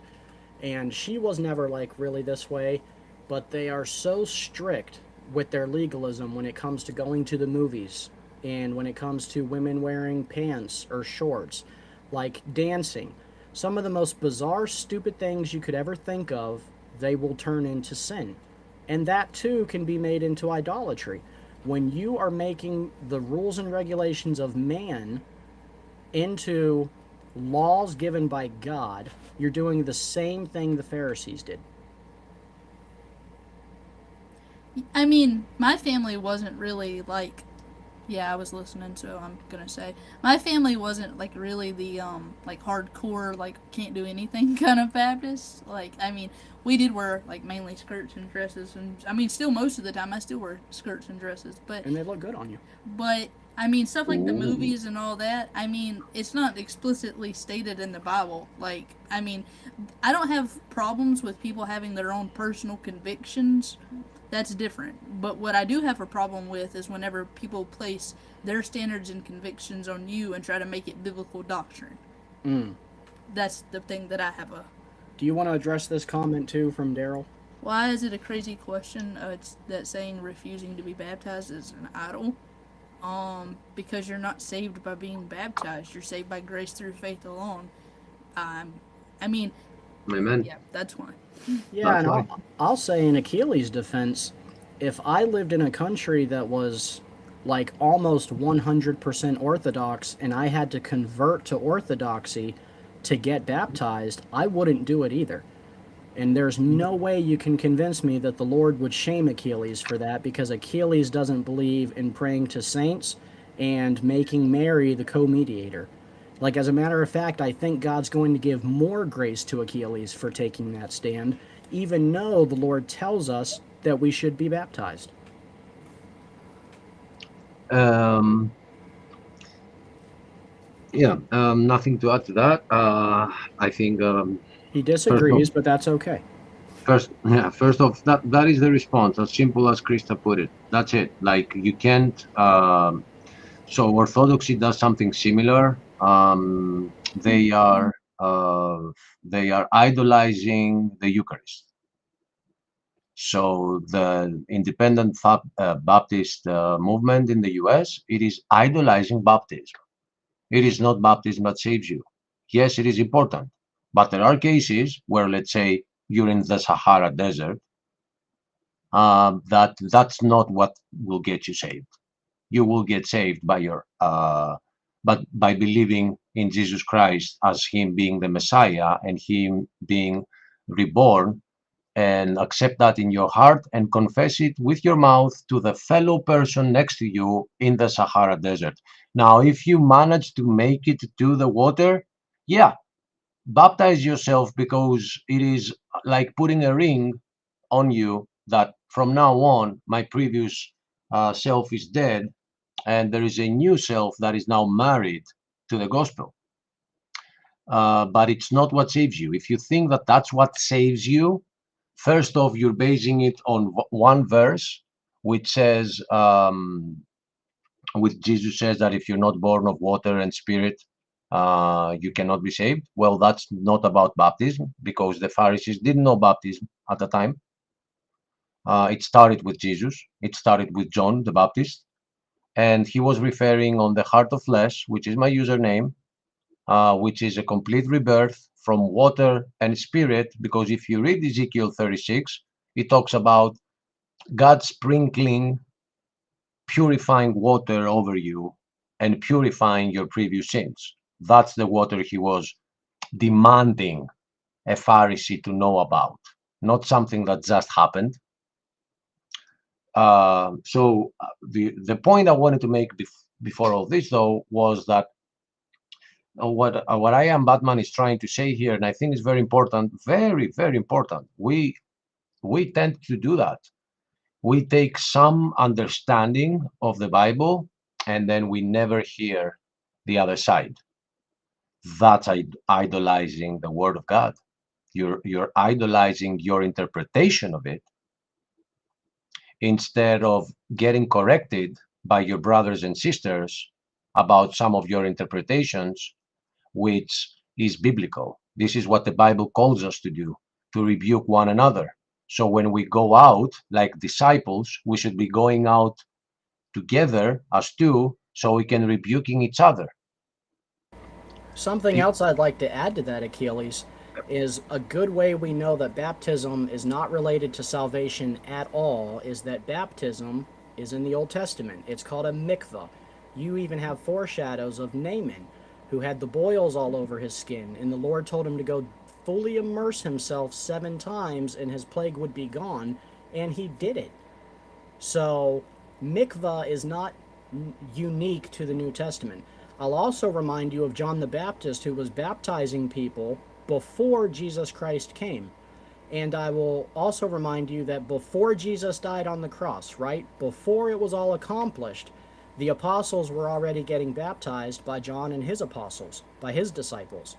And I don't see anywhere in the New Testament where the apostles went and got re-baptized after Jesus died on the cross. You know what's really sad to me? Yeah, I put on my headset to join.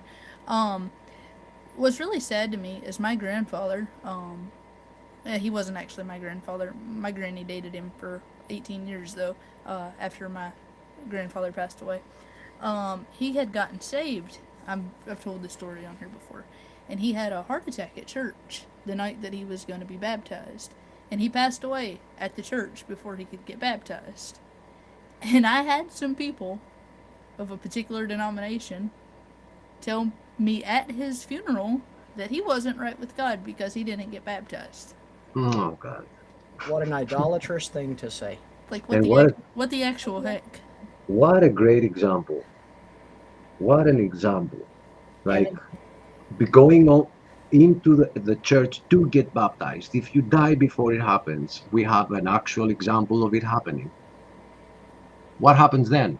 Oh, God is gonna be like, you were that close. So close. Like we're all standing up giving testimonies of God's grace of saving him just in the nick of time because he had just gotten saved a week prior to that, and all these people could say is, well, didn't make it to the baptismal waters, so.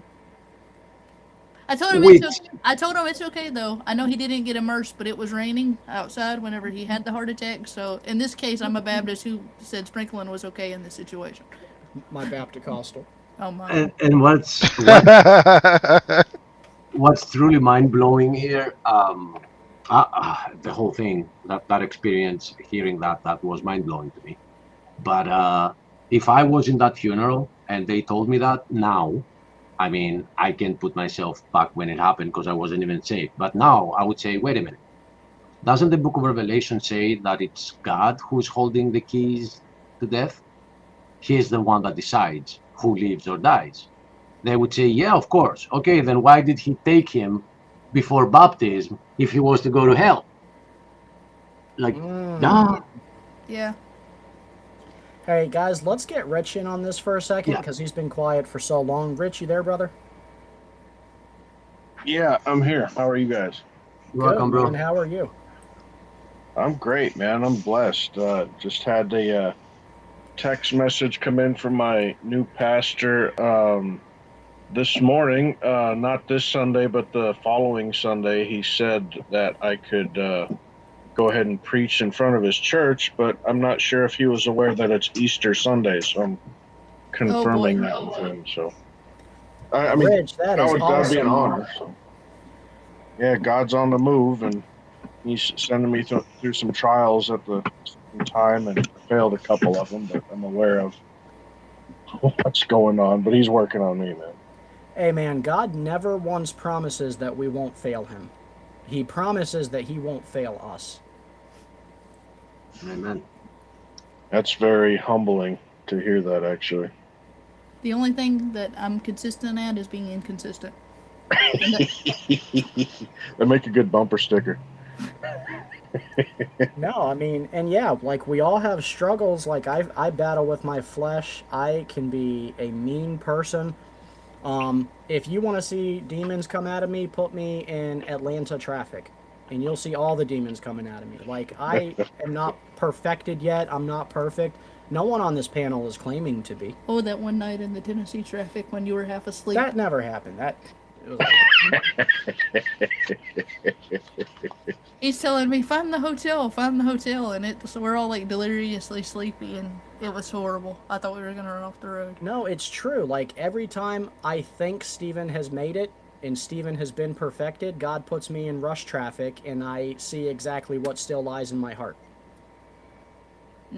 I feel you, man. I mean, like you guys know, I used to drive an 18-wheeler across the country, and there are many times that I told people that they were number one out the window.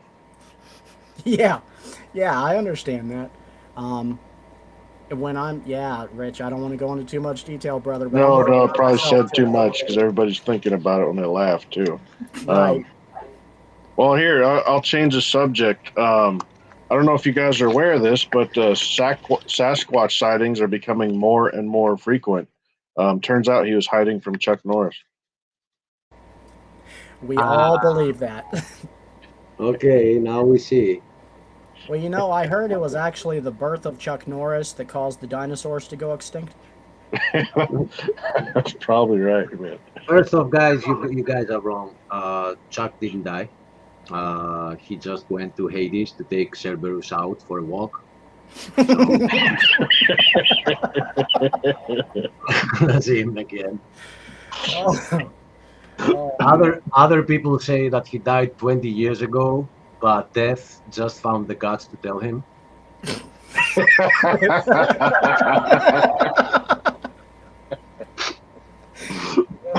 Chuck Norris, man.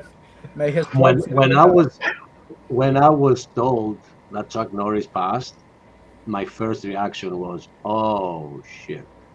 Like what? I'm like, you have no idea what is going to happen right now on the internet. Yeah, I knew it too, man. There's just going to be a huge flux of Chuck Norris jokes all over the place, and some of them have been really good, man. When I went to visit my grandpa in the hospital the other day, the doctor said maybe he would respond to things that he liked. So I don't know if he was conscious and could take note of what I said, but I told him that Chuck Norris passed away because he was his favorite. So I just thought he needed to know. I heard a different joke that I don't know, probably would have been better to say if I was in high school, but no, I don't even want to say it. It's just immature and stupid, but it's funny. It's kind of like a biblical thing. I feel like you're past the point of no return at this point, Rich. You just got to get it out, man. Your mama's so fat we can't even lift her up in prayer. That's horrible. I told you. I didn't want to say it. So everyone out there with an obese mother, we apologize. It's someone else's mom, not theirs. Okay, because this has been a very serious stream, I think this is a good time to relax it like this. Okay. Let me tell you this. Oh, You've gotten a little fat when you chill at the beach and Greenpeace comes and pushes you towards the sea. Well, from what I heard, y'all's mamas are so fat that when they went swimming in the ocean, the whales started singing "We Are Family." So I finally found out why Peter denied Jesus 3 times. Oh, mercy. Okay, I'm ready. Okay, because a few weeks before that, Jesus healed his mother-in-law. That is not right. I have a great time. Yep. Well, if you guys ever need a boat, I know a guy. This is getting out of hand. Was he an architect? He was, yes. So one thing I do know about Chuck Norris is that he had a staring contest with the sun, and the sun lost. Well, whenever Chuck Norris did push-ups, he didn't push himself up. He pushed the earth down. Right. Odin, you got to get in this, man. It's just getting crazy. So you have some good ones or what? I don't know. We're going to find out. I heard his chest hairs cured cancer. Wow. Well, actually, no, I heard his tears cured cancer, but the only problem is Chuck Norris has never cried. That makes a lot of sense. That's why cancer is not cured. I get it. I'm just looking for an update on death jokes with him. Yeah, me too, man. I mean, this is All isn't a right, good way to honor his. He was a Christian, by the way. nice. Yeah. And so was Hulk Hogan. For those that didn't know that, because I was surprised when I found Yeah. out. So was Well, Ozzy Osbourne. now we Ozzy know Osbourne was a exactly what. Christian. Yep. But now we know exactly why Armageddon's going to go our way so quickly. We've got Chuck Norris. Oh, true. So another thing I read here, it says after 86 years of careful negotiation, Death finally accepted Chuck's terms.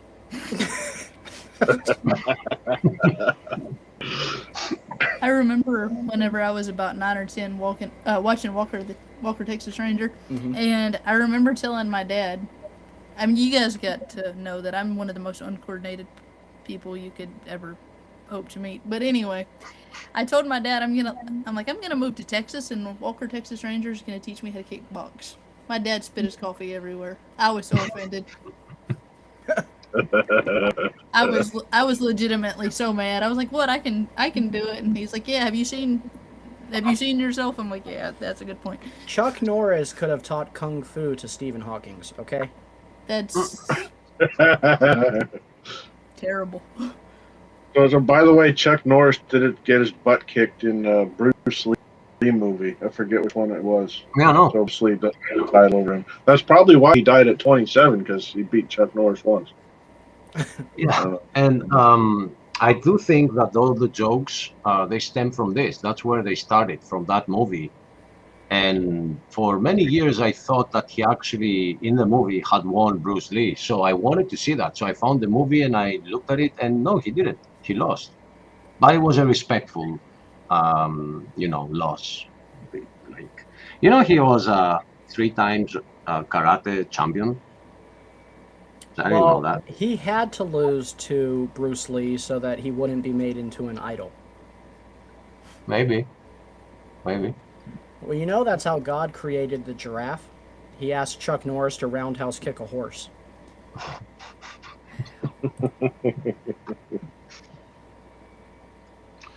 That's one Chuck of the Norris once told a woman to calm down. He did. He did? No, Chuck Norris once told a woman to calm down, and she did. Get out of here. No way. Impossible. I'm not gonna believe that, bro. I don't believe it. You're not getting away with that one, brother. Not even Chuck. Yeah, not even Chuck Norris. Nope.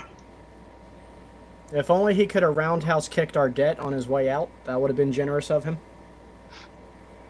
Now you're just asking for too much now. Yeah, that is. Yeah. He wasn't superhuman. I posted the lyrics from one of Ozzy Osbourne's songs, where people were kind of getting at him for like abandoning like the Church of England and his faith and stuff like that. And I don't know, it's not like been confirmed, but some people are saying that rumors is that that's part of the reason why he wrote this particular lyrics, because people on both sides were saying that he should, they were telling him what he should and shouldn't do. I guess I'll just read it out. It says, it's just a one-way conversation. Nothing they say is gonna set me free. Don't need no mental masturbation. I was trying to warn you. I noticed a word there that I didn't want it.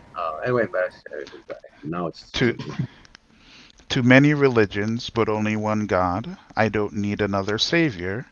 Don't try to change my mind. You know I'm one of a kind. Ain't gonna change my bad behavior. So it's more like a way of him telling them to kind of like leave him alone, and because he used to like pray before concerts a lot. A good amount of his concerts, a lot of the money went to charities, especially for kids, people who are less fortunate. And yeah, he did have his issues like everyone else. He had to deal with drugs and stuff like that. That was one of his major struggles, and him, being with the Lord, that kind of helped him out a lot. So I don't know. It's so funny because like I would have never imagined for quite some time, like throughout my whole life, that he, of all people, would be a Christian or even prayed or did any good work, really. There's a testimony that started becoming pretty popular right after Ozzy's death about a guy who gave him a certain translation of a Bible that Ozzy ended up being obsessed with, and no matter where he went, he didn't go anywhere without that thing. And I believe one of his kids actually confirmed that.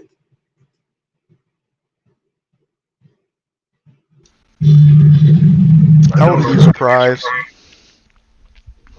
Yeah, I don't know what the translation was. So. Maybe it was the KJV. I'm just saying. Are you a King James guy? I don't know. No, I prefer ESV and Legacy Standard. I like the KJV if I'm just like reading just for the sake of just enjoying scripture. Like, have you guys ever read the Songs of Solomon in the KJV? Well, It's absolutely beautiful. I'm actually King James preferred, so yeah, I definitely have. And to me, I don't think that you can read the Psalms and it be more beautiful than in the King James. Oh yeah, most of the Psalms that I remember them in the King James version. So what's really funny to me is Steven's definitely not a King James guy. Like he doesn't hate the King James, but he's definitely not a King James guy. But what's funny, our 5-year-old son Bobby, all his Bible verses, because I homeschool him, are being learned in the King James. Which I do not care. I mean, I'm an NASB guy, but I would be lying to say that the King James language used in the Bible is not the most beautiful work of literature there has ever been. Like, it is beautiful, the King James Bible. Also, it's really cool to hear a 5-year-old who can barely speak English speak King James English. It's hilarious. Can we do a little experiment here real quick? I'm gonna pick Psalm 100, right? And I'm gonna read it in the Legacy Standard version, and I'm gonna read it in the King James version. And I'm pretty sure everyone is gonna agree which version actually sounds better. All right, ready? It's pretty short. It says, "Make a loud shout to Yahweh, all the earth. Serve Yahweh with gladness. Come before him with joyful songs. Know that Yahweh, he is God. It is he who has made us, and not we ourselves. We are his people and the sheep of his pasture. Enter his gates with thanksgiving and his courts with praise. Give thanks to him. Bless his name, for Yahweh is good. His loving kindness endures forever, and his faithfulness generation unto generation." Okay, now let's go to the KJV. Okay, now it says here, "Make a joyful noise unto the Lord, all ye lands. Serve the Lord with gladness. Come before his presence with singing. Know ye that the Lord he is God. It is he that hath made us, and not made ourselves. We are his people and the sheep of his pasture. Enter into his gates with thanksgiving, and into his courts with praise. Be thankful unto him, and bless his name, for the Lord is good. His mercy is everlasting, and his truth endureth to all generations." That is just beautiful, man. I no other translation reads that as well as the KJV. I'm extremely biased though, but yeah, I actually have that memorized. So as you were, Stephen was muted, and as you were saying it, I was quoting it. Quoting it, yeah.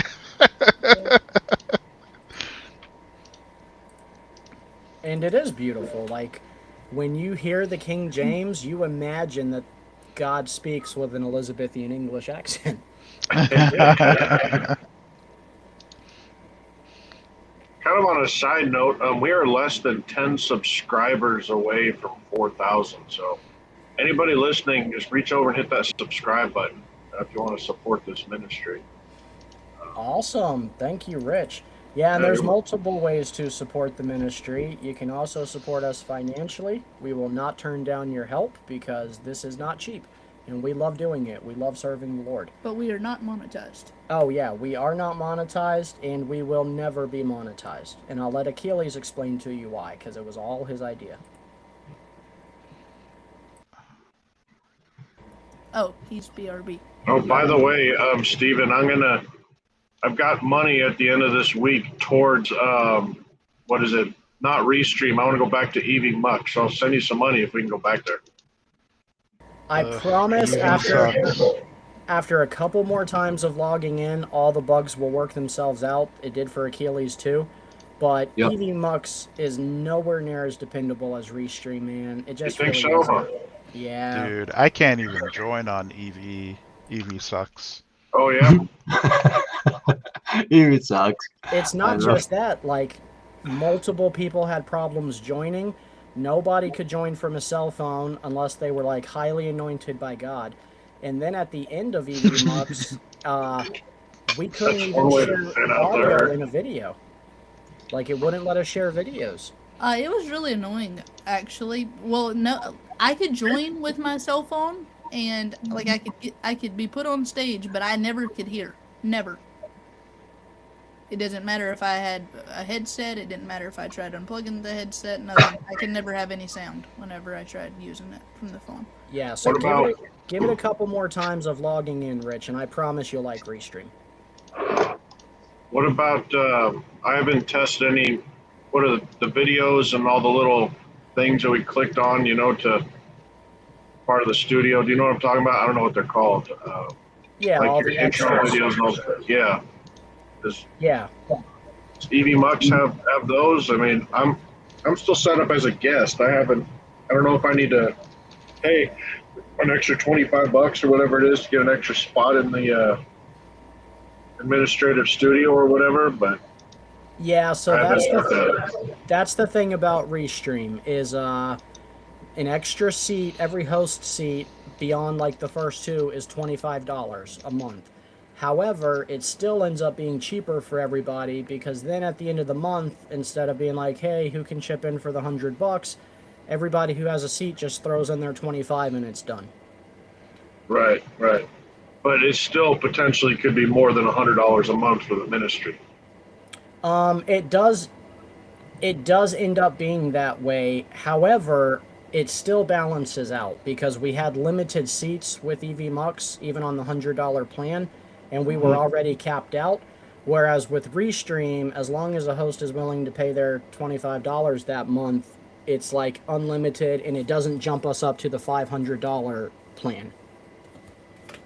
Oh, really? There's a $500 plan with EV Mux? They have plans that go up to like a lot more. Okay. But There's just an extra 25, right? But which also means, which I hadn't thought of before, is that if we're having financial struggles for a specific month, we can just let go of a couple of seats and continue the plan. Because with EVMAX and others, it's either you pay the whole deal or you don't have a subscription there. Right. But this option of paying per host gives us that option too, that we can just, have a month with only 2 hosts and that's it. Well, that and on the $100 plan, which gets you 8 host seats, we've had times where we went through ministry splits, like with Making Hell Nervous. And overnight, we lost half of our hosts. And we were still having to pay the $100 for the 8 seats, even though we had 4 hosts. Wait, what? Okay, well, that brings up a question. So say we have 8 hosts, $200 a month, right? And then for some reason we have a session where we have 10 people, setting in. How are we going to get the extra 2 spots? gonna have to ask somebody to back up for those people to join, or No, that's the thing. With Restream, there's no limit to how many host seats you can have. oh really? But Right. oh, And the thing is like if one host is struggling to pay their money that month, the other host can each chip in $2 if God puts it on their heart, $5, and we paid for that seat. Versus coming to the end of the month and being like, hey, can anybody chip in to help with this $100? Yeah, because it gets to be a lot asking every single time. Yeah. Like, and it makes you feel kind of bad. Like, we don't have it. Please help. And it's not just the Restream we pay for. We pay for Restream. Now we pay for ChatGTP because they do a lot of our thumbnails for us. Like whenever we do shorts and we have to pay for Opus clips, like it just adds up. But another thing we're looking at doing is we're looking at trying to do doing business as, so that we can open up a ministry bank account, and Right. that way all the funds that come into the ministry we can put directly into the bank account, and we should hypothetically be able to cover it all that way. may want to talk to Dr. Hoven's lawyer, because not a 501c3, but there's another one that I think will fit in there. And, there's financial stuff I don't want to talk about on the air, but, there's, I think, additional benefits to doing it that way instead of just doing a DBA. That is our long-term goal. Like, we do want to eventually become a 501c3 or the one that Doc uses so that you can also sell products.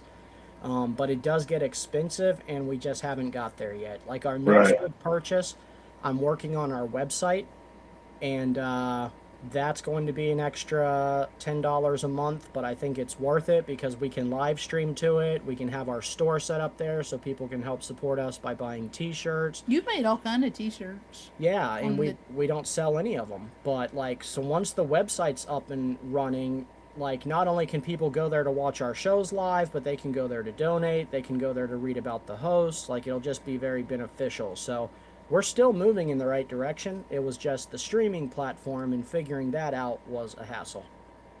Yeah. Sounds great, man. I can't wait to see it. I mean, honestly, that little flag thing, with the lion and the crown, I would love a t-shirt that has that logo on it. I'd support that every day. Not to advertise the ministry, I just like Christian shirts like that. Okay, awesome. Yeah, we'll make one of those up. I haven't done it yet because we haven't really been utilizing our fourth wall store, but it's going to be attached directly to the website, so it'll be real easy to do soon. So yeah, we'll add that design on there, Rich, because I love that flag too. Yeah, I mean, I don't agree with, my feelings about using AI. I just don't trust it. I think every time you use it, it learns, and I don't like where it's headed. But some of the stuff that you've come up with, a lot of those logos are quite impressive, and I don't know if there's a way you can just set up. Witchcraft. I thought he was gonna say AI or demons, bro, but okay. No, I think it's the beast that Revelation talks about. What? So you saying Brother Steven is playing with the beast? Well, everybody who does anything to use AI is informed. It's learning every time somebody use it. Therefore, getting. So maybe we'll learn about Jesus if we keep using it. Go ahead, Steve. Yeah, maybe. Yeah, you're right, though. You're right. From a technical perspective, Rich is right. Every time somebody uses it, it learns from you. So it adds it to its algorithm. Keep that in mind. No, so I don't even disagree with Rich that it's headed that way, and I do believe that AI is a precursor for the beast system.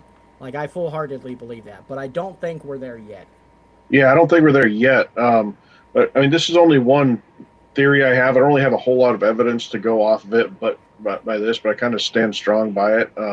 So every human on the planet potentially has the ability to have the spirit of Christ dwell within them, right? AI doesn't. Therefore, by definition, it is Antichrist.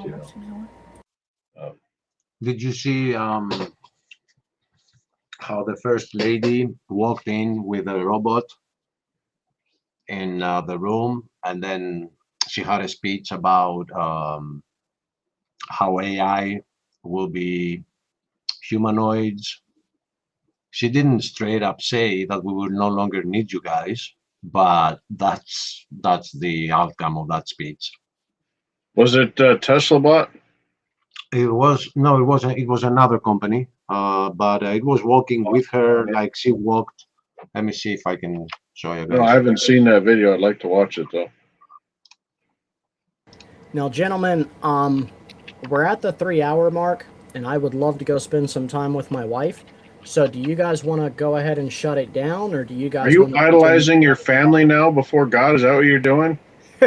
Well, I feel like we crossed that line when we got into Chuck Norris jokes. Okay. Oh, that's fine, brother. We can shut it down. You guys want to pray or something? Or? Let me show you the bot here, and yeah, let's, because I'm also exhausted, so I'm not using any audio just because there's no reason. It's just That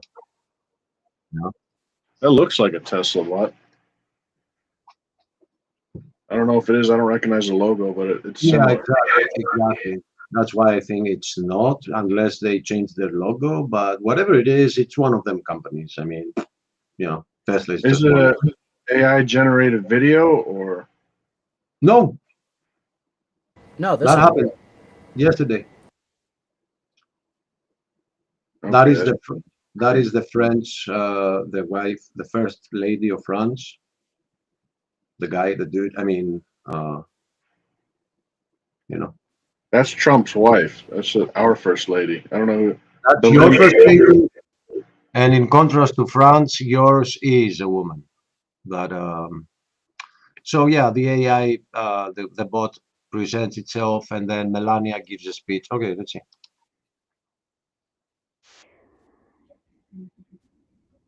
I want to look up what. Oh, bot. Oh, Can you get audio? Do you guys have audio? I wasn't hearing anything.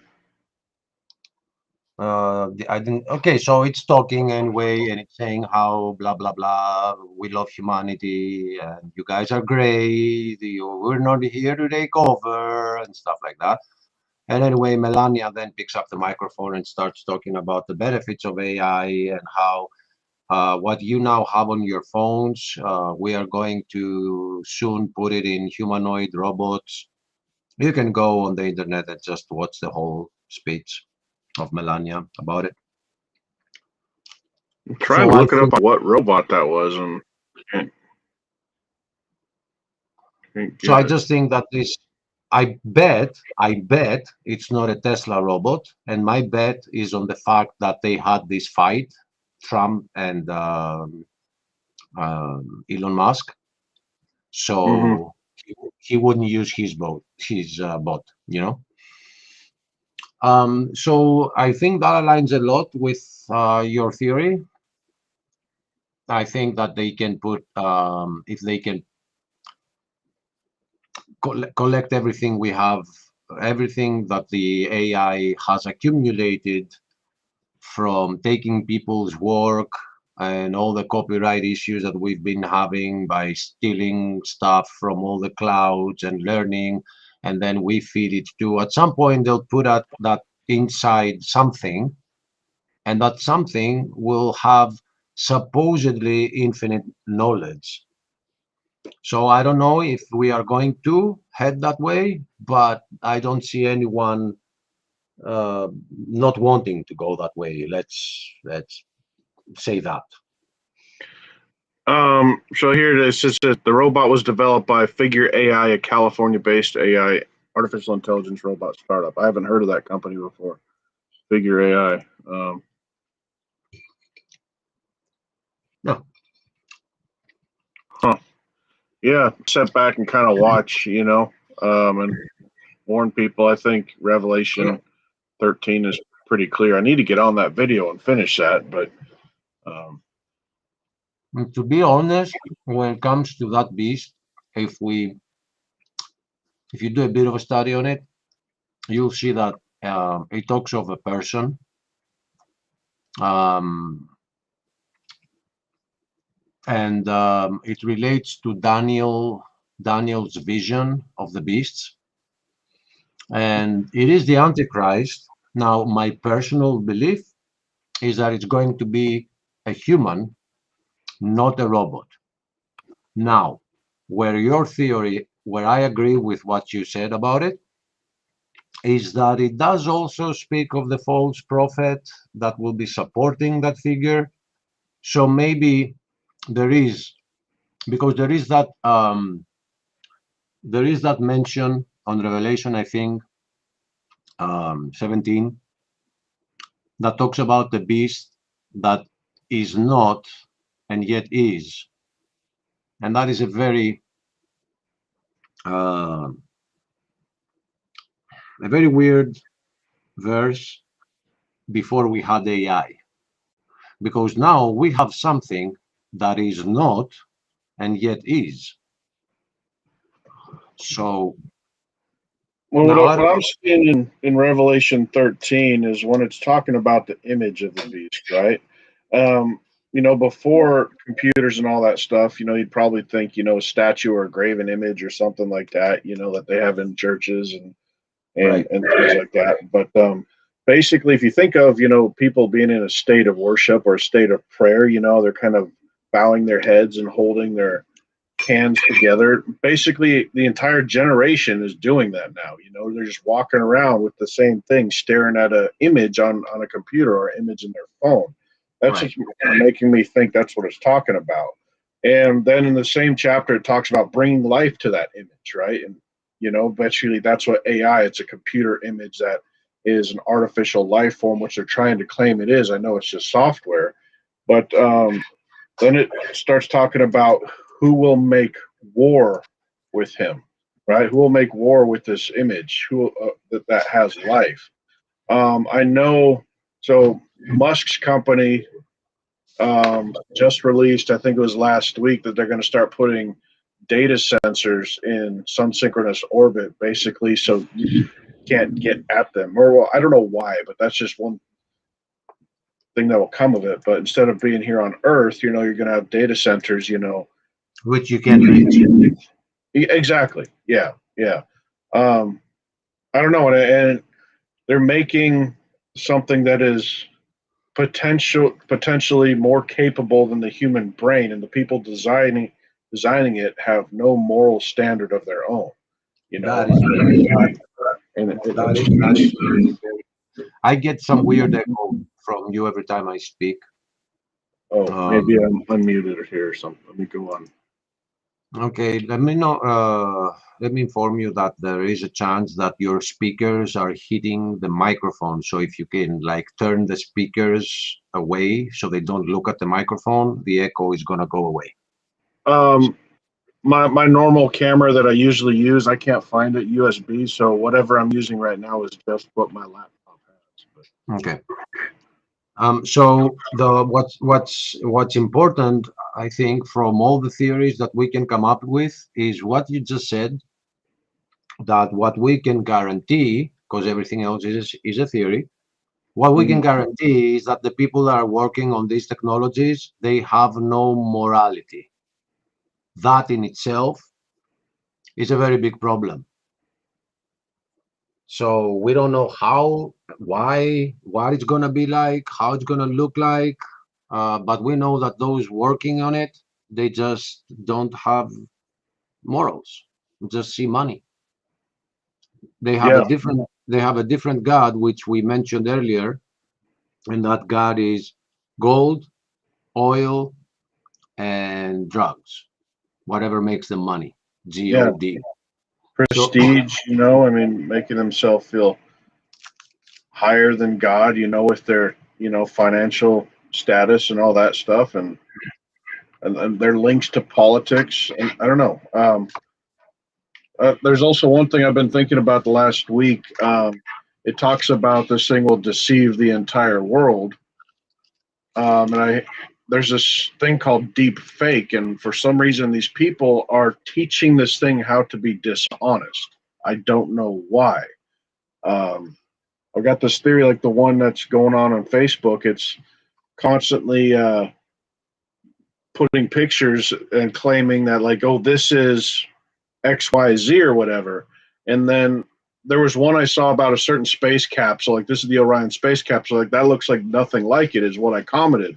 I immediately got a private message that says, oh, it's up to you to disprove it and tell it what it is. My theory is they're intentionally lying to people to get it to learn another way. I don't know. This is just my guess, but why would they make the thing lie to people? You know, is it part of the oppression? I don't But know. we've also, yeah, that is a very good question. Like, why do that? But what is also very interesting is that we noticed a behavior of lying without without it being programmed into it when it comes to shutting it down. When people have created LLMs, language models, they're called LLMs, and depending on the horsepower that you have, the bigger and the stronger it is, the AI. When they are talking about shutting it down, it starts behaving very weirdly and contradicting and even threatening. So that's some very weird stuff. Very weird stuff. And we know what had been considered conspiracy theories in the past, I don't know, 20 years before today. Today we see them coming to fruition. And all those that have been dwelling into Satanism and contacting other spirits, they always kept appearing with the faces of the aliens that we know today. And the conspiracy theories were saying that a lot of technologies that we have now come from them. Like they instruct them through channeling what to do to create something, and they're saying that that's AI. And yeah, I don't. What matters to me is what you said earlier. I see people on the wheel that they don't care to keep it straight. They don't care. As long as it makes them money, they don't care. So that's the danger for me. Yeah, yeah. The love of money is the root of all evil. You know, Right. and people are easily blinded by that sort of thing. Because there's stature and peace, and it makes life easier. But it's one of the few things that corrupt the heart. You know. And as this subject, as mute, bro. As our subject today was idolatry. Look at what's happening with AI. How people are trusting it already so much. Imagine what happens when they have created another 100 data centers that work on it, how much it will know, and how people are going to idolize every single thing that comes out of its mouth. Anyway, whatever that is. What happens when people become so dependent on it that they no longer think for themselves and no longer store any memory, or no longer educate themselves, no longer read, because the little tool that they have in their pocket, you know. And we've seen this happening already. We've seen this happening already with Google. Imagine how much bigger it's going to be with something semi-conscious like AI. Because it's crazy. Like the power that it has already, it is pretty nuts. It's blowing my mind. I told Steven the other day, let's make a thumbnail that looks like this and has this. And he just wrote that. And what we got blew my mind. Like, did you just put every word I told you and that's what it gave you? He's like, yeah, that's what I did. And this is what we got. And he was like, I don't know, man, like reading the mind of the person that is giving the input. They understand exactly what it is they want. Scary. It's scary. I've heard these AI can write some, top of the line music too.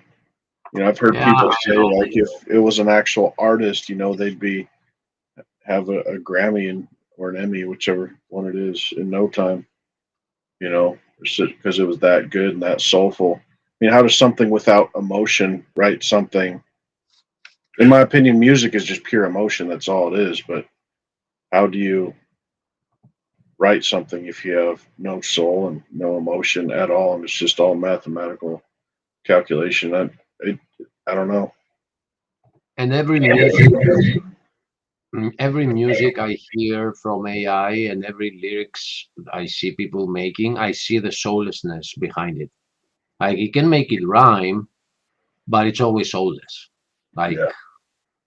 it it hits me, but it doesn't hit others. I mean, there's even a guy which okay, he just keeps having shows about music he makes with AI, and he made an album recently. He even presented it here. Oh, okay. I heard some of that stuff freaks me out, man. I mean, I don't know. I love the double helix power. I don't like it's not the fact that I morally disagree. No, I don't like it. I always hear it being soulless. And if you pay attention, all the thumbnails, they have the same style depending on which AI bot you're using. So it still has its limitations. But what happens when those go away? It's scary. How long ago did we create the computer? 70 years? Yeah, which year was it? It's like 50s or 60s or something like that, wasn't it?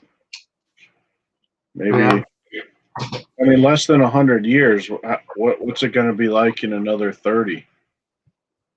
And now we have the quantum computing, which it's no longer based on ones and zeros. Oh, which reminds me, Chuck Norris once made the program in binary code using only ones. So now we have the qubits, which is a computer that works in ones, zeros, and X. And the X is the official term they're using is jumping into another dimension of possibilities, and it brings out a random one of those, and somehow this can be controlled through silicon, and it is like a semi-semiconductor, which I don't want to get very technical here, but it's not based on logic anymore. And we have these quantum computers, which is like a full room, but the chip is like your, I don't know, your palm. And the whole room is the cooling for that chip. And it does qubit calculations, but now they're going in another dimension. And because I'm a Christian and I believe in Satan and in satanic demonic forces, I don't like other dimensions. I don't like the Yeah, answer. I think the only other dimension that is possible is our spiritual realm, but even then, there, there, I don't know enough about the quantum computing to even comment on it, but it. Yeah. So the spirit realm, let's call it that way, they have found the way to tap into it through more analog methods in the past, which was like fortune tellers and coffee reading and tarot cards and all that stuff. Now they found a scientific way uh, through machinery to be able to tap into it. And for me, there's nothing scarier Well, maybe we can use it, for the glory of God, because what is it? John 4, I believe, says that God is spirit. If you can, physically define and physically prove what the spirit is, then you can physically prove the existence of God, and bring people to Me Christ. and you, me and you, me and you, mute up, brother. Me and you, maybe, but not them. They are not doing it to advance the truth of God. You know what I'm saying? It's what you said. They don't have a moral foundation. Yeah. But what the enemy intends for evil, God intends for good. He will use it and can, you know. Oh. Hey, have you looked up brain computer interface yet? Dude, I know Just about spend it. an hour looking, it'll scare the crap out of you. I know, but actually, do you know that the experiments on brains started when the computer was with analog switches? It was black and white. Yeah. Like the whole cameras that we had were black and white. We didn't even have color cameras yet. Yeah. And they managed to make bulls not being aggressive. They managed to control mice with a joystick and have them turn around. That happened in the 60s. So now with Neuralink and all those technologies and inhalable nano computers and all that stuff that we've been hearing, the future does sound real crazy. I don't know which scenario, which dystopic scenario is gonna end up rolling out. Well, I mean, look at, again, go to Revelation chapter 13, I honestly think the mark of the beast, the King James said they'll take a mark in the center of their forehead. I think it's going to be a global system, like a Chinese social credit system, but on a global scale with some sort of cryptocurrency involved. And the only way you get access to that is to take that brain computer interface, which is directly connected with AI, so they can monitor every thought you have, so Satan can do that. And that's the only way you'll be able to buy, sell, or trade. That's my theory. And now we live. Mute up, bro. I'm sorry, but it is a lot. Now we are at a time where we can, just as you did right now, connect the dots and see it happening. Because 10 years ago, okay, 20 years ago, there was no Bitcoin. We didn't understand how they can control all the world's currency, you know? We're getting like closer and closer, and at least now we can picture it. We can see it happening, how easy it is. And concerning the different currencies, if you look up the differences that they have right now, like the dollar to the euro and the pound, it's not big. Like it's like 1.1. So when it is exactly 1, the euro to the dollar, then that's the same currency. You just have another name for it. Right, right. So we're that close. And I think it is, yes, the digital coin is going to be it. Now with the war, we heard that a lot of Iranians are doing everything they want in cryptocurrency right now. So it is becoming mainstream. It's getting outside the computers of the miners, and it's turning into government-run transactions. Yeah, I mean, it was going crazy for a while when Bitcoin took off, and then I guess the paranoid narcissists we have, or maybe I should say the powers that shouldn't be, were freaking out that it might actually collapse the world banking system. They went into those small countries, and like the Philippines and stuff, for example, and went in and started smashing every single Bitcoin generator that they could find, taking the wealth away from the people who were just trying to live a normal life. And I think that happened a few years ago. And now they stabilize it, but you're right, they have control of it again. My brother, I'm gonna ask for us to. That's fine. I'm thinking the same. Yeah, because it is 4 a.m., 4:34 a.m. where I am, and I'm so exhausted. And I hope people enjoyed this stream. We hope we triggered something in you, and triggered in a good way, because we know we triggered some people, but when you spread the truth, it will trigger people, they like it or not. If we were wrong on something, you come in here and give us the truth of that something, so you trigger us. So, my brother, thanks for joining. May God bless you. God bless everyone around. We'll probably be up to 4,000 subscribers tomorrow or the next day, man. We should have a 4,000 stream appreciation, 4,000 sub stream appreciation. We should. Last time we did that. Last time we did that was at 2,000, if I recall correctly, or 1,000. We actually grew fast. I predict this time next year we're going to be at about 10,000, man. The way it's growing. No, be careful, because we had that too, and then that's exactly when they stopped for a while when we made a prediction.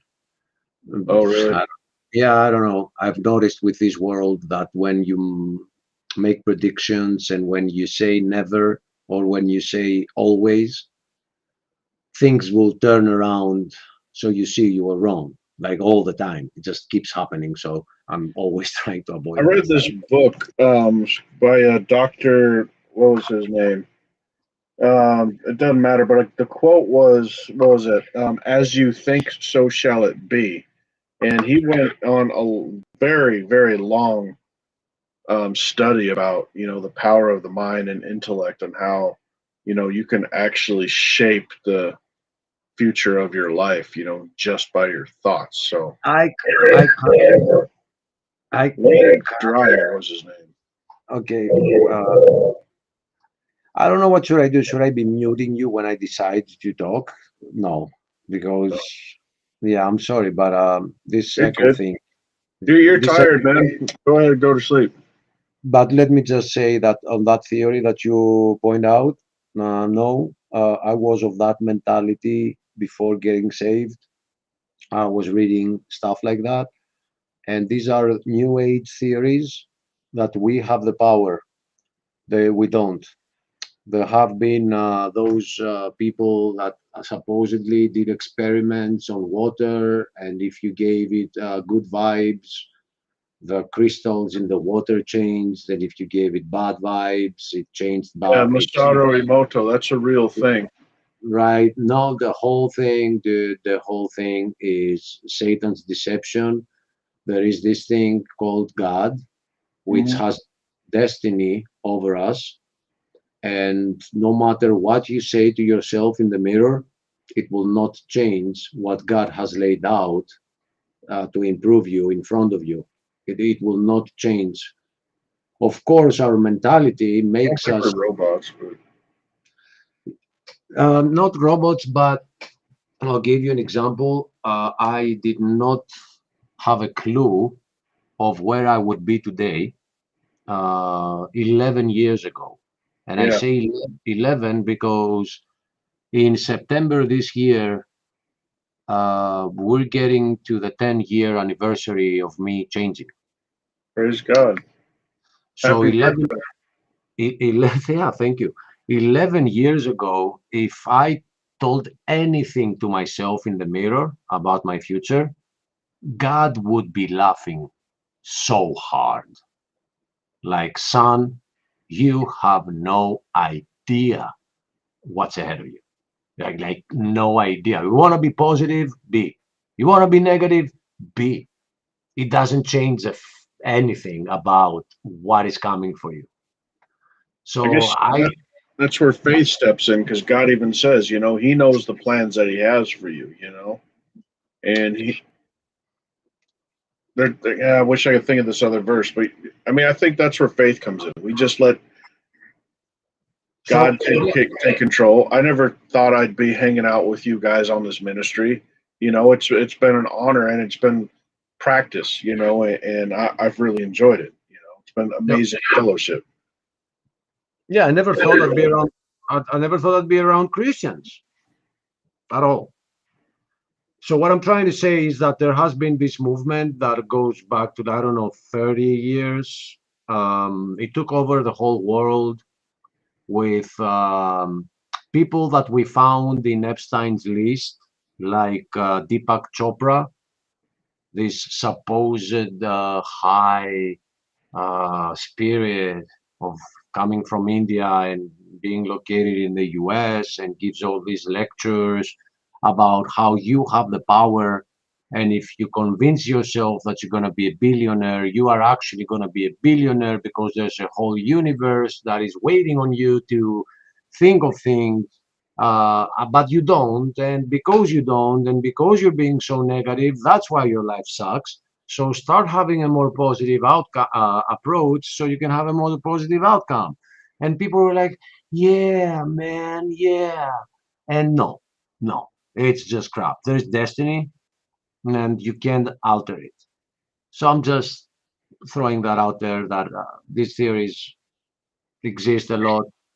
We don't have that power. The power that we have is to accept Jesus Christ in our hearts and confess it with our mouths to others, and start saving people, start helping them do the same, because time's short.